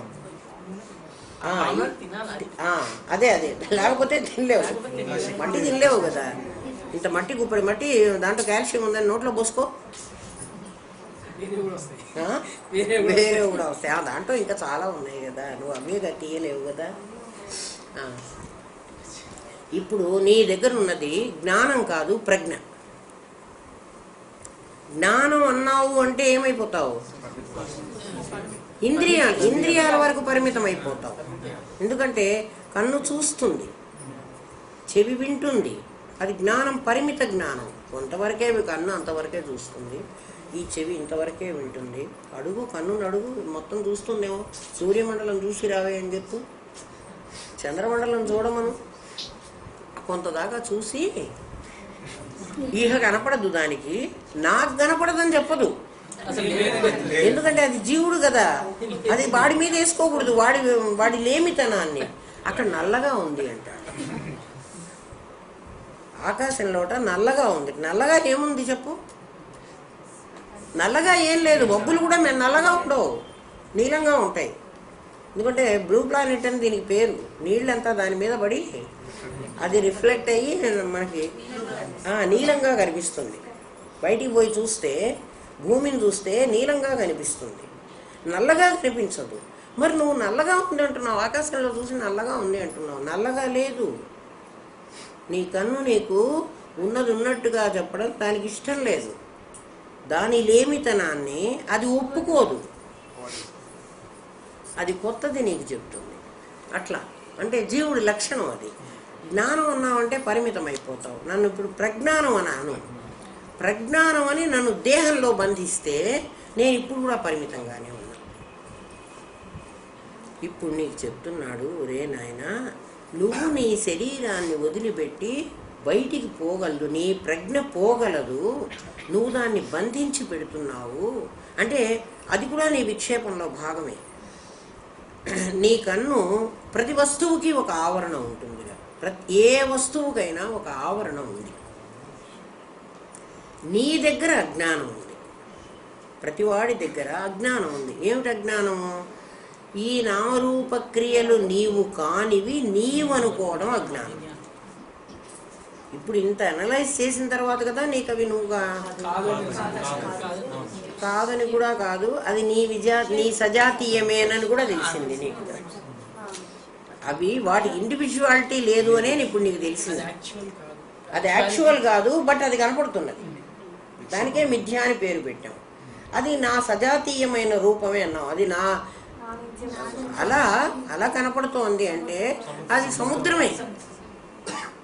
సముద్రం కంటే భిన్నంగా లేదు. అది నేనే. నా నామరూప క్రియలు,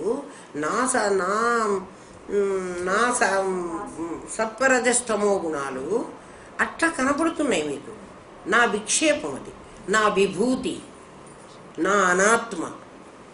నేను కాదు, దాని పేరు అనాత్మ. అందుకని అనాత్మని సజాతీయం కాబట్టి నేను ఈజీగా మర్జీ చేయగలను.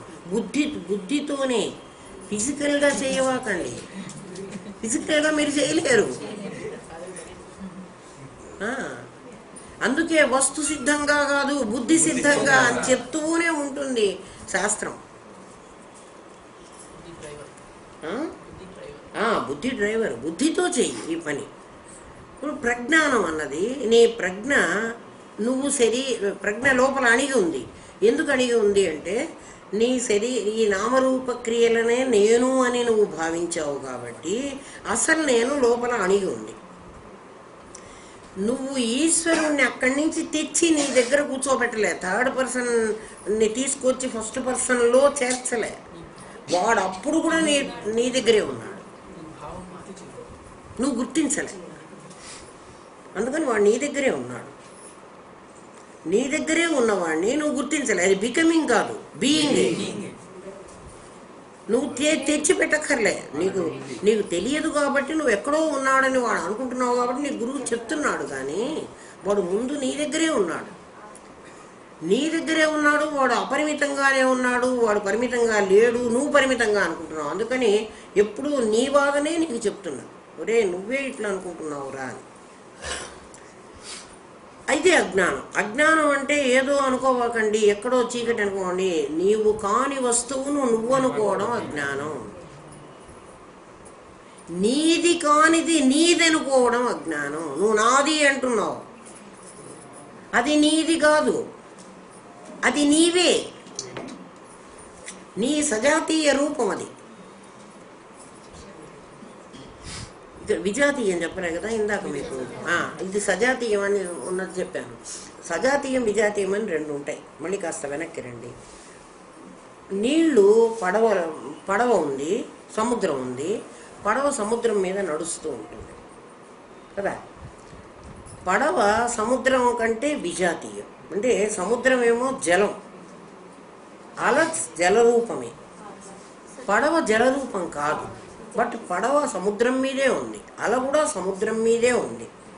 అలా సముద్రం మీద ప్రవహిస్తూ వచ్చింది, పడవ సముద్రం మీద ప్రవాహం మీదనే వెళుతూ వచ్చింది. ఉప్పెన ఏమన్నా వచ్చినాయి అనుకో, సముద్రానికి ఏదైనా కెలామిటీ వచ్చింది అనుకుందాము కాసేపు. వస్తే ఏమవుతుందంటే పడవ మునిగిపోయినా పడవ తాలూకు అన్ని పార్ట్స్ అక్కడ ఉంటాయి, ఎక్కడో ఒక చోట ఉంటాయి.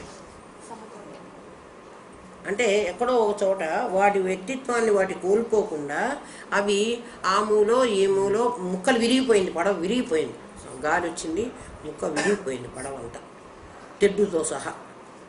ఓ మూలకు ఆ తెడ్డు వెళ్ళిపోతుంది, ఓ మూల ఆ పడవ కొయ్యలు వెళ్ళిపోతాయి.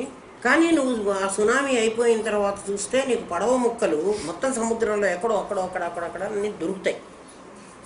ఎందుకని అంటే అవి విజాతీయం కాబట్టి. అలలు ఉన్నాయి చూడండి, ఉప్పెనల్లాగా ఇంత ఎత్తున లేచిన అల కూడా సజాతీయం కాబట్టి సముద్రంలో మర్చి అవుతుంది. నీవు సజాతీయం అని అందుకు చెప్తున్నావు. నీకు విజాతీయం అంటే నువ్వు పరమాత్మను వదిలిపెట్టి ఎక్కడికి పోక్కర్లే. అందుకు నీకు సజాతీయ విక్షేపం అన్నది. ఇవన్నీ చాలా కష్టం రా. ఈ కాన్సెప్ట్ బుర్రలోకి ఎక్కడం ఎంతో కష్టం. ఏమ్మా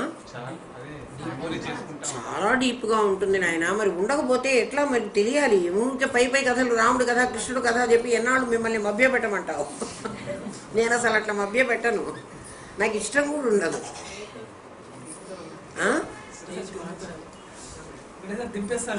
అంతే మరి. ఎట్లయినా సజాతీయమే కదరా, ఏమైపోతారా మునిగితే కూడా ఏమీ కాదు, అక్కడే ఉంటారు. అదే వాడిని భీముడిని వాడి నీళ్ళలో పడేస్తారు. ఎక్కడికి పోయొచ్చావురంటే మా తాతగారింటికి పోయొచ్చాను, నాకు బాగానే ఉంది అంటాడు కదా బాలభారతంలోనో ఎక్కడో. అదే నాగలోకానికి పోయి వాళ్ళంతా ఇంకా కాస్త వీడికి బలం ఇచ్చి ఇంకా కాస్త తిండి పెట్టి అన్నీ పంపిస్తారు. మళ్ళీ వస్తాడు, నాయన సముద్రంలో పోతే కాదే ఎవరు ప్రహ్లాదుణ్ణేమో ఆ సినిమాలోనేమో, ప్రహ్లాదుణ్ణి నీళ్ళల్లో సముద్రంలో పడేస్తారు వాళ్ళు. ఎక్కడికి పోయొచ్చారంటే మా తాతగారింటికి పోయొచ్చాను, నాకేం కష్టం కాలేదంటాడు. ఎందుకంటే సజాతీయం కదా. విజాతీయం అయితే మనమందరం సముద్రంలో పడితే చస్తాం. ఎందుకని? నామరూపక్రియను మనం విక్షేపం నేనని నమ్మాం. విక్షేపం నేనని నమ్మినంత వరకు నేను సావు తప్పదు. విక్షేపం నేను కాదు అని నిర్ణయించుకుంటే నువ్వు చావవు, అంతే. అదే అజ్ఞానం పోవడం. నా జ్ఞానం కలగడు. జ్ఞాని అంటే వాడే, ఇంకేం లేదు. నాది కాని దాన్ని నేననుకున్నావు, నేను కాని దాన్ని నేననుకున్నావు, నాది కాని దాన్ని నాదనుకున్నావు. అది కదా నువ్వు చేసిన తప్పు. దాని పేరు అజ్ఞానం. ఈ ప్రపంచంలో సత్తు అన్నిటికీ సత్తు కదా, నీ సత్తే కదా అన్ని రూపాలుగా నామరూపాలుగా విడిపోయింది, డిస్ట్రిబ్యూట్ అయింది కదా. అది ఎక్కడ చూసినా మ్యాటరే కదా ఉండేది, అన్నిట్లో పదార్థమే కదా ఉండేది. ఆ పదార్థంగా వేరువేరుగా కనబడుతోంది. ఆ పదార్థానికి అన్నిటికీ ఆవరణ అనే ఒక రోగం వచ్చింది. ఎందుకంటే దాంట్లో చైతన్యం లేదు, కనిపించటల్లా, అవ్యక్తమై ఉంది. ఎట్లా అవ్యక్తమైందంటే రాయి ఉంది, రాయి కనపడితే రాయి దెబ్బ తగులుతుంది అన్నది, రాయిలో నేను దెబ్బ తగులుతానని అది చెప్పటం లేదు. ఒక పిల్లవాడు చేతిలో రాయి తీసుకున్నాడు అనుకో, వెంటనే అమ్మ అంటుంది, ఒరేయ్ ఆ రాయి విసిరితే ఎవరికైనా దెబ్బ తగులుతుంది అని. అంటే అమ్మ జ్ఞానంలో రాయి విసిరితే దెబ్బ తగులుతుంది, రాయికి తగిలే గుణం ఉంది అని అమ్మకు తెలుసు, వాడికి తెలియదు, రాయికి తెలియదు. రాయి కూడా చెప్పటంలే, నేను కింద పడితే నీ కాలు వేర కొడతాను రా అని అది చెప్పటంలే ఆ రాయి. దీని పేరు ఆవరణ. ఆవరణ అంటే నీకు అజ్ఞానం ఉంది, బయట ఉన్న సత్శక్తికి ఆవరణ ఉంది. ఆ ఆవరణ ఇప్పుడు నువ్వు తొలగించాలి నీ ప్రజ్ఞతో. జాగ్రత్తగా వినండి. నీకేముంది? అజ్ఞానం ఉంది. నీ దగ్గర అజ్ఞానం ఉంది, దాని దగ్గర ఆవరణ ఉంది. ఈ అజ్ఞానం ఈ ఆవరణ కలిసి నీకు విక్షేపంగా కనపడుతున్నది. నీకు విక్షేపం కనపడుతుంది. మనం అందరిని చూడంగానే అది అనిత, ఇది ఇందుమతి అని నాకు ఎందుకు కనపడుతున్నారు, నాకు పరమాత్మ అని ఎందుకు కనపడటం లేదు? దాని మీద ఆవరణ వేసుకుంది. నా దగ్గర అజ్ఞానం ఉంది, నా అజ్ఞానం దీని ఆవరణ రెండూ కలిసి విక్షేపం ఏం చూపిస్తోందంటే అది నా కూతురు, ఇది నా కోడలు అని చూపిస్తుంది. ఆ కూతురు కోడలు విక్షేపం. అర్థమైందా? నా కూతురు అని నాకు చూపించంగానే అజ్ఞానం ఆవరణ రెండు ఉన్నాయి. కూతురు అని చూపించంగానే దాని మీద నాకు రాగం కలిగింది. కోడలు అని చూపించంగానే దాని మీద నాకు ద్వేషం కలిగింది. చెస్ బోర్డు మీద చూడండి మీరు, చెస్ బోర్డు మీద ఆ చెస్ ఆ ప్యాడు, అదే ఆ గళ్ళన్నీ ఉంటాయి కదా, బాక్స్ పెట్టుకొని అందులో రాజు రాణి బంటు అందరూ ఉంటారు. పాపం ఆడదామని బోర్డు మీదకి తెచ్చి పెట్టేటప్పటికి అక్కడ నల్లకాయలు ఇక్కడ తెల్లకాయలు పెట్టేశాడు. ఈ బంటుగాడు రాజుకు షాపెడదామని చూస్తాడు. నేను బంటును కదా, నోరు మూసుకొని పడుందామని అనుకుంటాడా? ఇందా నుంచి ఈ రాజు ఈ బంటు, ఆ ఎదుటి రాజు ఈ బంటు కలిసి ఆ డబ్బాలో చచ్చినట్టు పడున్నాయి. కొట్టుకోలే. వాళ్ళు కొట్టుకుని చచ్చినట్టయితే చాలా ప్రమాదం ఉండే. బోర్డు మీదకి రాగానే ఇప్పుడు బోర్డు, ఇది ప్రపంచం అనేది బోర్డు, మనం అందరం కాయిన్స్. మనకు ఆల్రెడీ ఏముంది అంటే జ్ఞానం ఉన్నవాడికి చెప్పటం లేదు నేను, వాడి శరీరాన్ని వాడు కాదు అని ఆ ఫస్ట్ పర్సన్లో ఈ థర్డ్ పర్సన్ని కలిపి పారేసి వాడిని ఫస్ట్ని క్యాన్సిల్ చేసి వీడినే ఫస్ట్ చేసిన వాడిని గురించి మాట్లాడటల్లా. వాళ్ళందరూ ఉండరు, అందరు రామనాథం గారి పిల్లలు కాదు అవన్నీ తెలియటానికి. మిగిలిన వాళ్ళందరికీ తెలియవు, అసలు తెలిసే అవకాశం కూడా లేదు. ఎవ్వడు చెప్పడు, భగవద్గీత కూడా చెప్పలే. అంటే చెప్పలే అంటే వాడికి అర్థం కాలేదు, ఎందుకంటే వాడు ఆల్రెడీ ఆవరణ వేసుకుంటున్నాడు. ఇంకా వాడికి ఏం అర్థమవుతుంది? ఎవరికి ఆవరణ ఉందో వాడికి భగవద్గీత అర్థం కాదు. అజ్ఞానం ఉంది, ఆవరణ దీని మీద ఉంది, అజ్ఞానం నా మీద ఉంది. ఈ రెండు కలిస్తే నాకు విక్షేపమే కనపడుతుంది, నాకు సహజం కనపడటానికి వీల్లేదు. ఇప్పుడు నా దగ్గర ఉన్న ప్రజ్ఞ అంటే నాది కానిది నేను అనుకున్నాను కదా, అది అనుకున్నప్పటి వల్ల కదా నాకు ఆవరణ వచ్చింది, నాకు అజ్ఞానం వచ్చింది. ఆ వస్తువు మీద ఆవరణ ఉంది. మీకు ఆవరణ ఉన్న వస్తువుని ఇప్పుడే చూపిస్తా చూడండి. ఈ గదిలో లైట్ లేదు, లైట్ తీసేసాం. ఇంతకు ముందు కూడా చెప్పా ఈ సంగతి, ఈ ఉదాహరణ. లైట్ లేదు, ఈ బల్లలు కుర్చీలు అన్నీ ఇక్కడే ఉన్నాయి. చీకటి వాటిని ఆవరించింది. చీకటి ఆ బల్లల్ని కుర్చీల్ని ఆవరించింది.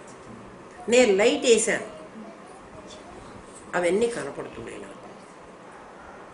ఇంతకు ముందు నాకు నేను చూడగలను, నా కళ్ళు ఉన్నాయి, నాకు 6x6 విజన్ ఉంది, నాకు అన్నీ బాగున్నాయి, నా వస్తువులు కూడా ఇక్కడే ఉన్నాయి.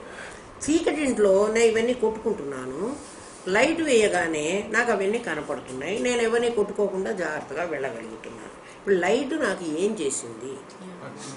లైటు ఏ ఆవరణ అయితే ఆ వస్తువుని ఆవరించి ఉందో ఆ ఆవరణను తొలగించింది. అందుకని నా జ్ఞానం దాని మీద ప్రసరించి, నా జ్ఞానం నా ప్రజ్ఞ కాదు, నా జ్ఞానం దాని మీద ప్రసరించి ఉన్నది ఉన్నట్టుగా నాకు కనపడింది, విక్షేపం కాలే. అవి జడములే. నేను కుర్చీ నాకు చెప్పలే. లైట్ ఏం చేసిందంటే కుర్చీకున్న ఆవరణను తొలగించింది కదా. ఈ కుర్చీ లాంటిదే నాకు సూర్యుడు కానీ, చంద్రుడు కానీ, నక్షత్రాలు కానీ, గ్రహాలు కానీ అవన్నీ అలాంటివి. ఏంటండి మీరు కుర్చీ లాంటిది అంటారు, మేము పొద్దున్న లేచి ఆదిత్య హృదయం పారాయణ చేసి సూర్యుడిని భగవంతులను దండం పెడుతున్నాం, మీరంతా ఏమో సూర్యుడి దేవుడు కాదుకోమంటున్నారు, వాడు కూడా కుర్చీ లాంటి వాడు అంటే మేము ఎట్లా ఒప్పుకోవాలి? కుర్చీ లాంటి వాడే నాయన. సూర్యుడు నీలాంటి వాడు కూడా కాదు, నువ్వే పవర్ఫుల్. ఎందుకని?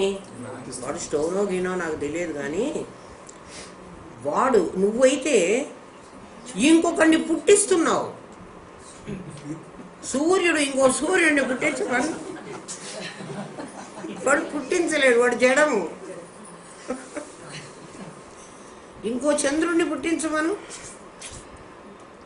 ఎవరు పుట్టించలేరు? జడాలు మన కుర్చీలన్నీ జడాలరా. కుర్చీలు గదిలో పెట్టి తలిపేస్తే 10 సంవత్సరాలకు కూడా చిన్న కుర్చీ పుట్టదు. పుడుతుందే? బీరువాలో అన్ని చీరలు పెట్టి మూతలు మూస్తే ఒక ఖర్చీపు కూడా పుట్టదు, పుట్టవు. ఎందుకు అంటే అవన్నీ జడములు, నీవు చైతన్యం. నువ్వెవరున్నావో నేను అనుకున్నా. అందుకే నువ్వే చాలా శక్తి గలవాడివి వాళ్ళందరికంటే. ఇప్పుడు ఆ ఇప్పుడు జడమని ఒప్పుకున్నారు కదా వాళ్ళందరూ జడము. చైతన్యం అయితే ఒక చీమ ఇంకో చీమను పుట్టిస్తుంది, ఒక దోమ ఇంకో దోమను పుట్టించగలదు. అంటే రీప్రొడక్ట్ చేయగలిగిన శక్తి చైతన్యానికి ఉంది, జడానికి లేదు. జడం ఎంతసేపు ఉన్నా బైనరీ ప్రాజెక్టులు తయారు చేస్తుంది. బైనరీ అంటే ఏంటి? ఈ టేబుల్ విరిగిపోయిందనుకో 2 పీటలు తయారవుతాయి, అది బైనరీ ప్రాజెక్టు. బైనరీ వస్తువు అంటే ఒక వస్తువు చెడిపోతే మరొక వస్తువుగా తయారు, అప్పుడు ఈ మొదటి వస్తువు నశిస్తాలి, దాన్ని జడం అనాలి. జడం అంటే అర్థం అది. దానికయ్యేది ఇంకొకటి తయారయ్యేది కాదు. చైతన్యం అంటే ఇంకొక దాన్ని తయారు చేయగలగాలి, తాను ఉండాలి. కొడుకు పుడితే తండ్రి చావటల్లా, ఏం అసలు వాడు ఏ మార్పు పోవటంలే కదా.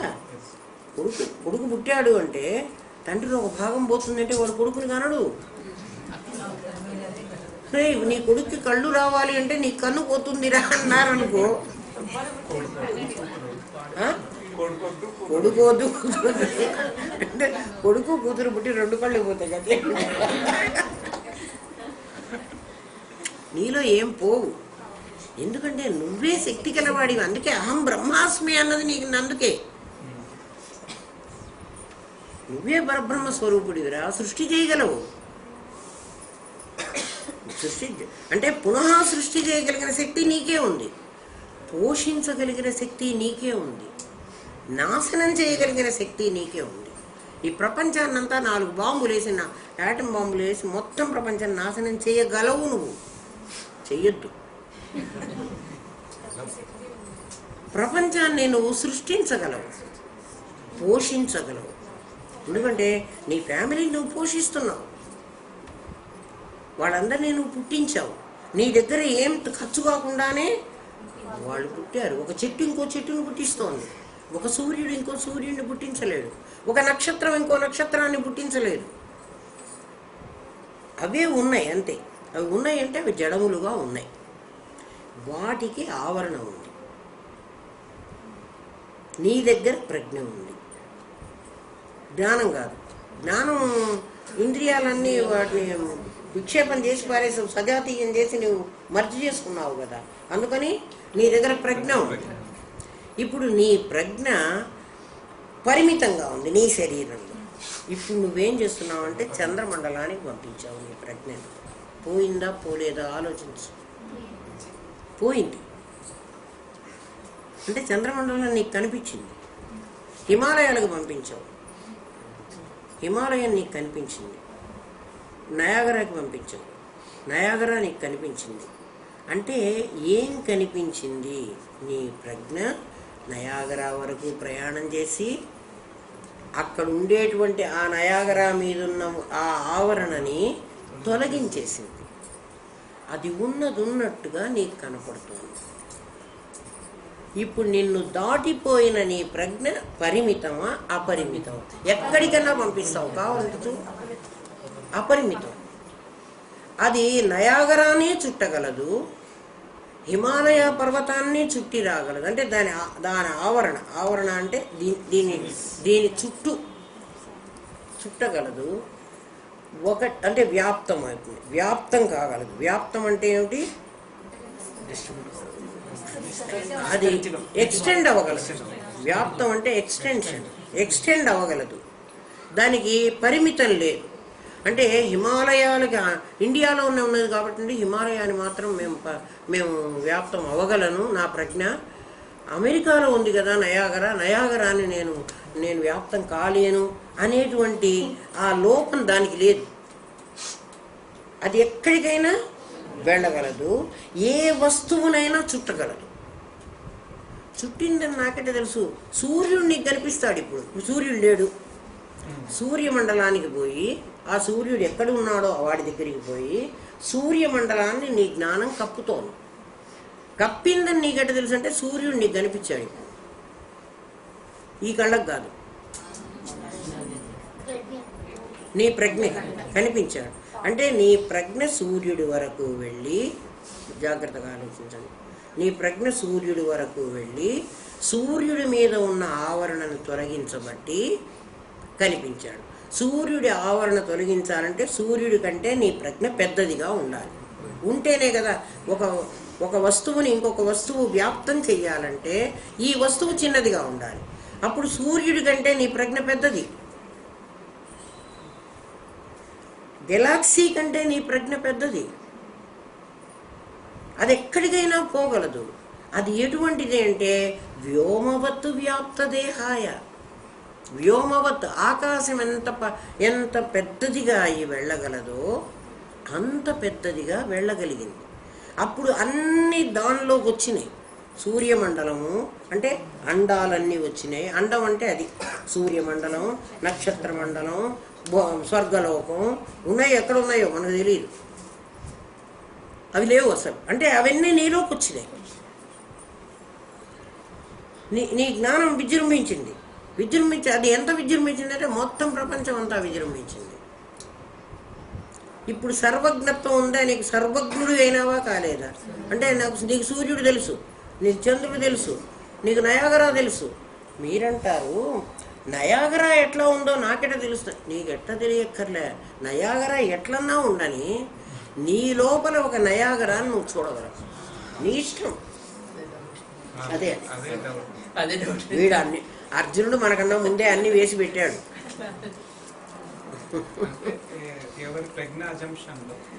అసలు ప్రజ్ఞకు పరిమితత్వం లేదురా.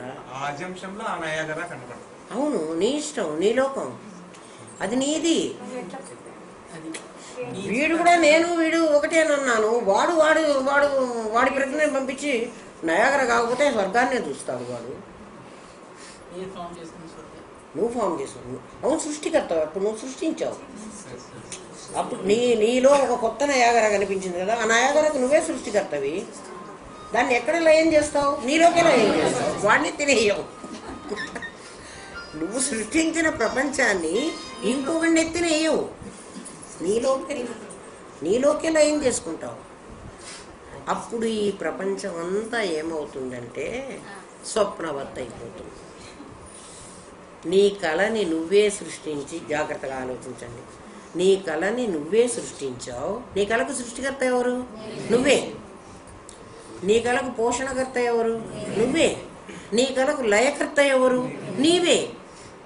సృష్టి స్థితి లయం అనేవి నీ దగ్గర జరుగుతున్నా నువ్వు ఏమీ సంబంధం లేకుండా ఎట్లా ఉన్నావో తెల్లవారు లేచి ఈ ప్రపంచమంతా నీలోకి మర్చైనా నీ దగ్గర ఉన్నటువంటి నీ నామరూప క్రియలు నీలోకి మర్చైనా నువ్వు వ్యాప్తమైపోయి ఉన్న నీకు ఈ ప్రపంచంలో జరిగే కర్మలతో సంబంధమే లేదు.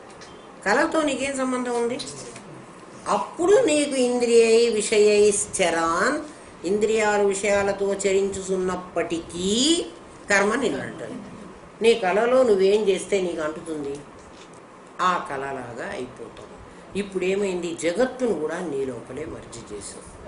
చేసావా? చేయలేదు. నీ లోపల కలిపేసుకున్నావు. ఇప్పుడు నీవేమైనావంటే నీవు అంటే ప్రజ్ఞగా ఉన్న నీవు పరిమితం వదిలేసావు, అపరిమితం అయిపోయినావు. నువ్వు అంతటా నిండిపోయినావు, సర్వజ్ఞుడు అయిపోయినావు, సర్వశక్తిమంతుడు అయిపోయినావు. ప్రపంచాన్నంతా నీలో మర్జీ చేసుకున్నావు. ఇప్పుడు నీకు జగత్తు లేదు, జగత్తు నీలో కలిసింది. అంటే జగత్తు కంటే నువ్వు పెద్దవాడివైనావు. జీవుడు నీలో కలిశాడు, జగత్తు నీలో. ప్రాబ్లం ముగ్గురుతోనే కదా, జీవ జగత్ ఈశ్వరుడు. జీవుడు నువ్వే అయిపోయినావు, జగత్తు నువ్వే అయిపోయినావు, ఈశ్వరుడు నువ్వే అయిపోయినావు. ఈశ్వరుడుగా ప్రజ్ఞగా నువ్వు మిగిలావు, ప్రవిలాపనం చేసుకున్నావు. ముందు థర్డ్ పర్సన్ని ఫస్ట్ పర్సన్లో కలిపి ఫస్ట్ పర్సన్ని ఎప్పుడు మర్జీ చేశావో అప్పుడు ప్రత్యభిజ్ఞ కలిగింది. వాణ్ణి కూడా తీసుకొచ్చి ప్రపంచాన్నంతా నీలో ఎప్పుడు మర్జీ చేసేసుకున్నావో అప్పుడు ప్రవిలాపనం అయింది. నీకు కర్మతో సంబంధం లేదు, కర్మతో సంబంధం లేదు. ఇవన్నీ జరుగుతూనే ఉంటాయి. నీ కళలో ఎన్నో జరుగుతున్నాయి, నీకేమిటి సంబంధం? ఇక్కడ ఒక చిన్న కిటుకు నీకు చెప్తున్నాడు పరమాత్మ. చాలా రహస్యమైనటువంటి విషయం చెప్తున్నాడు. ఏమిటి రహస్యం అంటే, ఒరే పిచ్చిగా, అప్పుడు నేను ఎట్లా ఉంటాను? స్థితప్రజ్ఞ లక్షణం కదా చెబుతున్నాడు. అప్పుడు నేను ఎట్లా ఉంటాను? యోగస్థం. వాడు అప్పుడు ఎట్లా ఉంటాడో చెబుతున్నాడు. అప్పుడు ఎట్లా ఉంటాను నేను అంటే, ఎప్పుడైనా ముకురాంత స్థిత అంటాడు. ముకురం అంటే అద్దం. సంస్కృత పదాలు భలే ఉంటాయి కదా, నాకు చాలా నచ్చుతాయి. అంటే పెద్ద విషయాన్ని ఇంత చిన్న దాంట్లో చెప్తాడు. అద్దంలో నువ్వు నీ ముఖం చూసుకోరా నాయన. నీ ముఖంతో పాటు ఈ వెనక ఉన్న ఈ వాకిలి, ఆ తలుపు, అవి ఏమిటో అవి ఇవన్నీ కనపడతాయా? కనపడవా? అద్దం ఎంత ఉంది? ఇంతది. ఈ ఇంత చిన్న అద్దంలో ఇవన్నీ పడ్డాయి. ఇప్పుడు అద్దంలో పడ్డాయా, అద్దం మీద పడ్డాయా? అద్దం మీద పడ్డాయి. అద్దం లోపలికి అవి వెళ్ళలేవు. అద్దం లోపలికి బాగా గమనించండి. అద్దం మీద పడ్డాయి. దీన్ని ఇక్కడ పక్కన పెట్టండి. ఈ ఎగ్జాంపుల్ని ఇక్కడ పక్కన పెట్టుకోండి. అంటే అద్దం లోపలికి పోలేదు, అద్దం పైన పడ్డాయి. బట్ అద్దంలో ఉన్నట్టు కనిపిస్తుంది. అద్దం పైన పడ్డవి అద్దం లోపల పడ్డట్టు కనిపిస్తున్నాయి. నా ముఖం కూడా అద్దం మీదే పడింది, అద్దం లోపలికి పోలే. అద్దం లోపలికి పోలేదు, చెక్కలు అడ్డం ఉన్నాయి, లోపలికి దూరడానికి వీల్లేదు. నా స్వప్నవత్ అని చెప్పాడు కదా. నా స్వప్నం ఎట్లా ఉంటుందంటే, నా హిత నాడిలో, హిత అనేటువంటి ఒక నాడి నా దగ్గర ఉంది, నా కంఠంలో ఉంది. చిన్నది, అది చాలా ఒక నాడి ఎంత ఉంటుందర్రా, ఒక నరం సన్నగా ఉంటుంది. అయితే లోపల హాలో ఉంటుంది, ఖాళీగా ఉంటుంది. ఆ చిన్న ఖాళీలో నా మనస్సు చేరి నా కళను చూస్తోంది. కళ వచ్చేది మనకు అక్కడే. అది ఎలా కనపడుతోందంటే, ఒక సినిమా హాల్లో చిన్న ప్రొజెక్షన్ దగ్గర ఇంత చిన్న 2 అంగుళాలు 1.5 అంగుళము ఒక కన్నం పెడతాడు ఈ గోడకి. చిన్నది, ఇంత స్క్వేర్.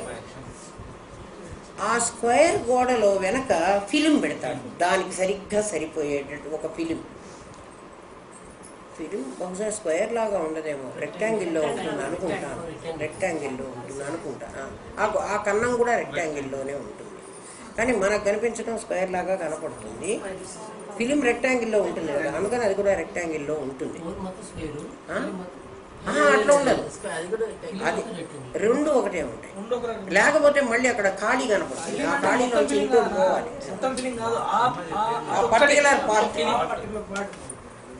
ఆ పర్టికులర్ పార్ట్ దగ్గర ఆ లైట్కి సరిగ్గా ఆర్క్ బల్బు పెడతాడు. ఆ బల్బు ఈ through the film, through the whole, ఆ పెద్ద స్క్రీన్ 70 mm స్క్రీన్ మీద పడుతుంది. అంత స్క్రీన్ మీద పడుతున్న ఈ ఫోకస్ కూడా మనం ఇట్లా చూడొచ్చు. లైట్, ఆ లైట్ కూడా చూడొచ్చు. ఆ చిన్న దాంట్లోంచి ఇట్లా వచ్చి ఇంత పెద్దగా అయిపోతుంది. అదంతా ఆ స్క్రీన్ అంతా, ఆ స్క్రీన్ మీద పడుతున్నాయి. ఆ ఫిల్మ్ తాలూకు కిరణాలు ఆ స్క్రీన్ మీద పడుతున్నాయి. మనకు సినిమా లోపల జరుగుతున్నట్టు కనపడుతుంది. గది, మేడ, మెట్లెక్కడం, వాళ్ళు వెళ్ళడం కదా, అక్కడ 3 డైమెన్షనల్లో కనపడుతున్నాయి. మనకి సినిమా కనపడుతోంది. సినిమా నీకెట్లాగైతే ఒక చోట జరుగుతూ ఇంకొక చోట దాని లోపలికి వెళ్ళినట్టు నీకు కనపడుతున్నదో, అద్దంలో నీ పైన పడ్డటువంటి బొమ్మ నీవు లోపల పడ్డట్టు కనపడుతున్నదో, స్థితప్రజ్ఞుడుగా ఉన్న నీ ప్రజ్ఞ పరిమితమైన నీ శరీరంలోనే ఉన్నప్పటికీ అది విస్తృతమై అపరిమితమై ఈ మొత్తం జగత్తుని నీలోకి మర్చి చేసుకుంటావు. అట్లా నువ్వు ఊహించుకో, ఆలోచించు. అప్పుడు నువ్వు కర్మ చేసినా నిన్ను కర్మ అంటదు. దానికే దక్షిణామూర్తి స్తోత్రంలో చెప్తాడు, ఈశ్వరో గురు ఆత్మేతి. ఈశ్వరుడు అనేవాడు, ఈశ్వరుడు అంటే ఈ లోకంలో కూర్చోబెట్టిన థర్డ్ పర్సన్ కాదు, ఈశ్వరుడే నీ గురువు, వాడే ఆత్మ. ఇది తెలిసినవాడు. ఈశ్వరో గురురాత్మేతి ఏమ్మా, మూర్తిత్రయ విభాగినే. వాడు మూర్తిత్రయమైనాడు. మూర్తిత్రయమైనాడంటే వాడు సృష్టించాడు, వాడు పోషించాడు, వాడు లయం చేశాడు. ఏం సృష్టించాడు? నీకు ఎదురుగా జగత్తు కనపడుతోంది, జగత్తు పోషించబడుతోంది, జగత్తంతా నీలోకి మర్చేయింది. మూర్తిత్రయ విభాగినే. వాడే బ్రహ్మ విష్ణు మహేశ్వరుడైనాడు. వాడే ఈశ్వరో గురు ఆత్మేతి. వాడే ఈశ్వరుడు, వాడే నీ గురువు, వాడే ఆత్మ. మూర్తిత్రయ విభాగినే. వాడే మూర్తిత్రయమైనాడు. వాడు సృష్టి స్థితి లయం చేసి వాడే బ్రహ్మ, వాడే విష్ణువు, వాడే ఈశ్వరుడని ఏం సృష్టించాడు? నీ లోపల జ్ఞానాన్ని సృష్టించాడు. వాడు ఇప్పుడు 1.5 గంటలు బట్టి వాడు ఏం చేశాడు అంటే నీ లోపల జ్ఞానాన్ని సృష్టించాడు. అది పెరిగితే నీకు చాలా పొగరెక్కుతుంది. అందుకని నిన్ను దాన్ని ఖండించడానికి ప్రతి క్షణం వాడు కర్రబట్టుకొని నీతో ఉంటాడు. నువ్వేమన్నా తప్పు చేస్తే వాడు నిన్ను చంపుతాడు. వాడు రుద్రుడు, మూర్తిత్రయం. వాడే నీ జ్ఞానం పుట్టిస్తున్నాడు, నీ జ్ఞానాన్ని పోషిస్తున్నాడు. జ్ఞానం వల్ల నీకు పొగరెక్కితే మాత్రం దాన్ని ఖండించడానికి వాడు రెడీగా ఉన్నాడు. మూర్తిత్రయ విభాగినే. వాడే మూర్తిత్రయమైనాడు. వ్యోమవత్ వ్యాప్త దేహాయ దక్షిణామూర్తయే నమః. దక్షిణామూర్తి అంటే దక్షిణ దిక్కుగా ఉన్న అమూర్తి, రూపం లేనివాడు. వాడు నీకు గురువు. ఆ గురువు ఈ జ్ఞానాన్ని నీకు బోధిస్తాడు. బోధించినప్పుడు మాత్రమే నువ్వు రాగద్వేష రహితుడుగా ఉండగలవు. లేకపోతే రాగం లేకుండా ద్వేషం లేకుండా ఉండమంటే నువ్వు జీవుడుగా ఉన్నంతసేపు నీకు రాగద్వేషాలు తప్పవు. నువ్వు ప్రజ్ఞాస్వరూపుడి వైపు. ప్రజ్ఞానం బ్రహ్మ అయితే కూడా నీకు చాలలేదు. జీవ జగదీశ్వరులు ముగ్గురిని మర్చి చెయ్యి, ప్రవిలాపనం చెయ్యి. అప్పుడు నువ్వు వ్యోమవత్ వ్యాప్త దేహాయ. వాడు స్థితప్రజ్ఞుడు అని అర్జునుడికి కృష్ణుడు చెప్తున్నాడు. వాడు స్థితప్రజ్ఞుడట. స్థితప్రజ్ఞస్య కా భాష అన్నాడు కదా. స్థితప్రజ్ఞుడు ఎట్లా ఉంటాడు? ఇట్లా ఉంటాడురా. వాడి ప్రపంచాన్నంతా అద్దంలో చూస్తున్నట్టుగా. అద్దంలో చూస్తే నాకు అద్దంలో నేను ఈ బొమ్మలన్నీ చూశాను. నాకేముంది? నాకు రాగం కలుగుతుందా, ద్వేషం కలుగుతుందా? ఏం కలగదు. అట్లా ఈ ప్రపంచం అంతా నువ్వు చూడు. నీకు దీని మీద ప్రేమ అభిమానాలు ఏం ఉండవు. చచ్చేవాళ్ళు చస్తుంటారు, పుట్టేవాళ్ళు పుడుతూ ఉంటారు. పుడితే మోహం లేదు, పుట్టినరోజు లేదు, డెత్ డే లేదు, బర్త్ డే రెండూ లేవా అంటే ఉంటాయి, నిన్నేమో చెయ్యవు. స్థితప్రజ్ఞుడు అట్లా ఉంటాడు అర్జున. సినిమా ఎట్లాగైతే చిన్న దాంట్లో నుంచి వచ్చి మొత్తం పెద్ద సినిమా కనపడుతుందో నీకు నిజమని భ్రాంతి కలిగించిన, నిజం తెలిసిన వాడికి అది ఫిలిం రా అని ఎట్లా అనుకుంటాడో, అది అక్కడ ఏం లేదు అని వీడు కూడా అలాగే అనుకుంటాడు. అప్పుడు నీకు రాగద్వేషం ఉండదు. రాగద్వేషం ఉండగా ఇప్పుడు ఇది అర్థమైంది కాబట్టి మీకు ఈ శ్లోకం కూడా వెంటనే అర్థమవుతుంది.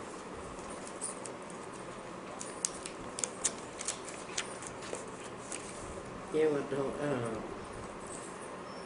జీవుడు పిండాండమని, బ్రహ్మాండము ఈశ్వరుడు, అండాండము నీకు నీ లోకాలు, నువ్వు సూర్యుడు, చంద్రుడు, నక్షత్రాలు, ఇవన్నీ అండాలు. అండం, ఆ అండము శివుడే అయిపోతాడు, పిండము శివుడే అయిపోతాడు. అండం పిండం కలిసిన బ్రహ్మాండం కూడా శివుడు. ఆ శివుడు ఎవరు అంటే నువ్వే అయిపోయావు, నీవే. ఎప్పుడు నువ్వు జ్ఞానంగా ఉంటే కాదు, ప్రజ్ఞగా ఉంటే. నువ్వు ప్రజ్ఞ, అందుకు ప్రజ్ఞానం బ్రహ్మ. ఈ ఆత్మ, అయం ఆత్మ బ్రహ్మ. ఏ ఆత్మ బ్రహ్మము? ప్రజ్ఞానంగా ఉండి అంతా కూడా వ్యాపించి, వ్యోమవత్ వ్యాప్త దేహాయ, వ్యోమంలాగా ఆకాశంలాగా ఎలా వ్యాపించి ఉంటుందో, నువ్వు వ్యాపిస్తే ఏమవుతావో చెప్పనా? ఆ గ్రహాన్ని, నక్షత్రాన్ని ఉన్న ఆవరణ తొలగించావు కదా, నయాగరా మీద, హిమాలయ పర్వతాల మీద ఉన్న ఆవరణను తొలగించేసావు కదా, నీ ప్రజ్ఞని దానికి పంపించావు కదా, నీ ప్రజ్ఞకి పరిమితం వదిలించి పంపించావు దూరానికి. అక్కడ ఎక్కడికంటే అక్కడికి పోతుంది అది. అక్కడ అంతకుముందు ఏముంది? ఆకాశం ఉంది. ఆకాశం ఉంది, మన ఆకాశం అంతటా ఉందా లేదా? ఈ ఆకాశాన్ని ఈ ప్రజ్ఞ నింపింది, అప్పుడు ఇది చిదాకాశం అయింది. ఆ చిదాకాశంలో ఎవరు భాషిస్తున్నారంటే సదాభాసం, దీపితం, చిత్, జడం. అవి రెండే ఉన్నాయి. ఈ ప్రపంచం మొత్తం మీద ఏమున్నాయంటే ఒక చైతన్యం, ఒక జడం. జడమేమో నా సత్తు, చిత్తేమో నా చైతన్యం. చిదాకాశే సదాభాసం, ఒక టైంలో కాదు, అన్ని సమయాల్లో. దీపితం చిజ్జడాత్మకం ఆపో జ్యోతి స్వరూపంచ నమామి గురునాయ. అక్కడ నేను కాదు, నా గురువే ఉంటాడు. ఎందుకంటే నేనున్నానంటే నా గురువు ఉండడానికి చూడలేదు. నేనున్నాను అంటే నాకు అహంకారం వస్తుంది. నా గురువే ఉన్నాడు, మరి నేనేమైపోయినా అంటే నేను ఆయనలో మర్జ్ అయిపోయినా, నేను వేరే లేను. ఉంటే కదా. యావదా ఫకీర్ అని ఒకడు సముద్రం ఒడ్డున నడిచిపోతున్నాట. రోజు ఓ దేవుడా, అల్లా నన్ను ఎందుకు పట్టించుకోవు, నన్ను పలకరించటం లేదు, నన్ను ఎందుకు రక్షించవు, ఏదో రోజు అడుక్కుంటున్నట్ట. ఒకరోజు అందరి అడుగులు వినిపిస్తున్నాయి, అక్కడ ఎవడు దేవుడు వాడికి కనిపించడంలే. ఒకరోజు వర్షం వచ్చింది, సముద్ర పొడ్డున ఏమీ ఎవ్వరి అడుగులు లేవు. వీడొక్కడే నడుస్తూ పోతున్నాడు, వీడి అడుగులు పడుతున్నాయి. వీడు రోజులాగే అల్లా నువ్వెందుకు పలకటం లేదు నాకు అని ఏడ్చుకుంటూ పెడుతున్నట్ట. వాడి అంతర్వాణి వినిపించిందిట వాడికి, ఒరే నువ్వు నేను ఇద్దరం నడవాలంటే ఎట్లా వీలవుతుందిరా, నువ్వు నన్ను శరణం అన్నావు కదా, నేను నిన్ను ఎత్తుకున్నానురా, నేనే నడుస్తున్నా, అడుగులు నావి. ఎత్తుకున్న పిల్లవాడి అడుగులు ఎట్లా పడతాయిరా, నువ్వు నా ఒళ్ళో ఉన్నావు కాబట్టి అందుకని నీ అడుగులు పడలేదు, నా అడుగులే పడలేదు.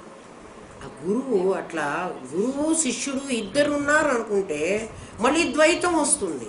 నీకు అద్వైతమే కావాలి అనుకుంటే అప్పుడు నువ్వు మర్జ్ అయిపోవాలి, నువ్వు ఆ ప్రపంచంలోకి వెళ్ళిపోవాలి. ప్రపంచంలోకి వెళితే ఆయనలో ఖచ్చితంగా మర్జ్ అవుతావు. అర్థమైందా? నువ్వు ప్రపంచంలోకి వెళ్ళిపోవాలి అంటే నీ పోర్షన్ జగత్తులో సెకండ్ పర్సన్లోకి ఉండాలి, ఆయన మర్జ్ చేసేసుకుంటాడు. అప్పుడు నువ్వు ఆయనే ఉంటాడు, నువ్వు ఉండవు. అర్థమైందా? అది జరిగితే ప్రసాదే సర్వ దుఃఖానాం హి హాని, దుఃఖానాం హాని రస్యోపజాయతే, హాని అస్య ఉపజాయతే. అస్య అంటే ఈ వీడికి, ఎవడికి? ఇలాంటి స్థిత ప్రజ్ఞుడికి. ఉన్నదంతా వ్యోమవత్ వ్యాప్త దేహాయ దక్షిణామూర్తయే నమః అని చిదాకాశంలో సదా భాషిస్తూ చిత్తు జడం. మళ్ళీ గురువుకు కూడా నామనాథం గారిని పేరివ్వలేదు వాడు. చిజ్జడాత్మకం, అక్కడ చైతన్యము జడము కలిసినటువంటి రూపంలో చిదాకాశంలో భాషిస్తున్నాడు. అలా అనుకున్నటువంటి వాడికి అప్పుడు వాడి గురువు ఒక్కడే ఉంటాడు. వాడికి అంటే ఆ గురువుకి సర్వ దుఃఖానాం హాని, దుఃఖాలన్నీ నశించిపోతాయి, వాడికి దుఃఖమే ఉండదు. ప్రసన్న చేతసో హ్యాసు బుద్ధి పర్యవతిష్ఠతి, ఆ బుద్ధి ఆ పరమాత్మలో సుస్థిరంగా నిలబడుతుంది. వాడికి శరీరం ఏం చేస్తున్నా వాడికి చేసినట్టే ఉండదు. 65వ శ్లోకం. స్థితప్రజ్ఞుడి లక్షణం అది చెప్తాడు అర్జునుడికి కృష్ణ పరమాత్మ. అర్థమైందా?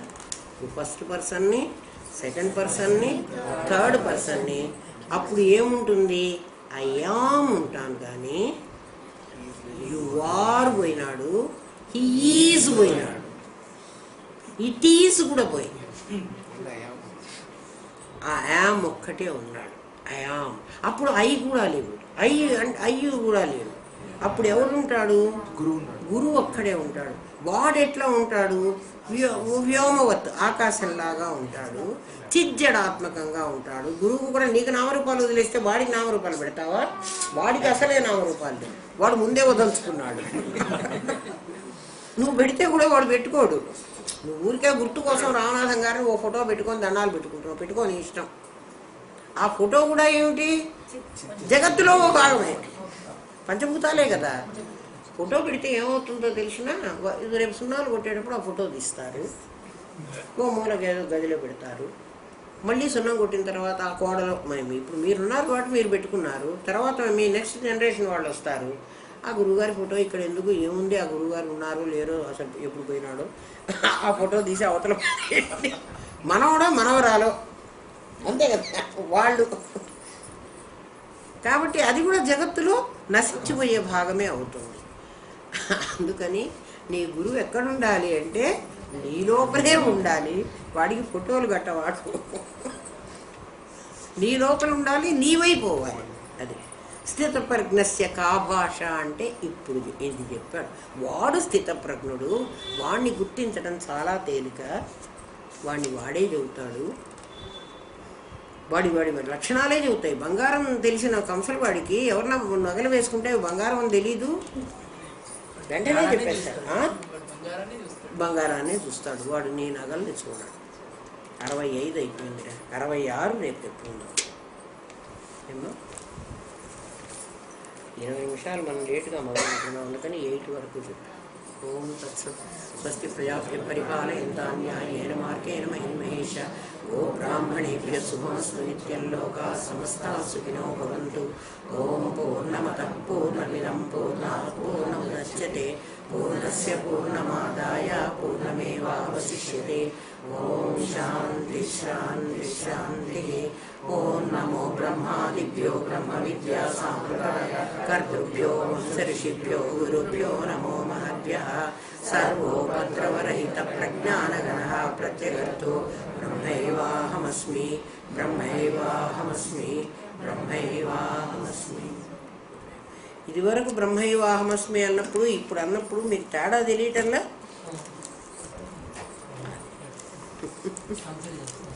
అంతే కదా. అందుకే ప్రబోధ సమయమా అక్కడ కూర్చుంటున్నాం.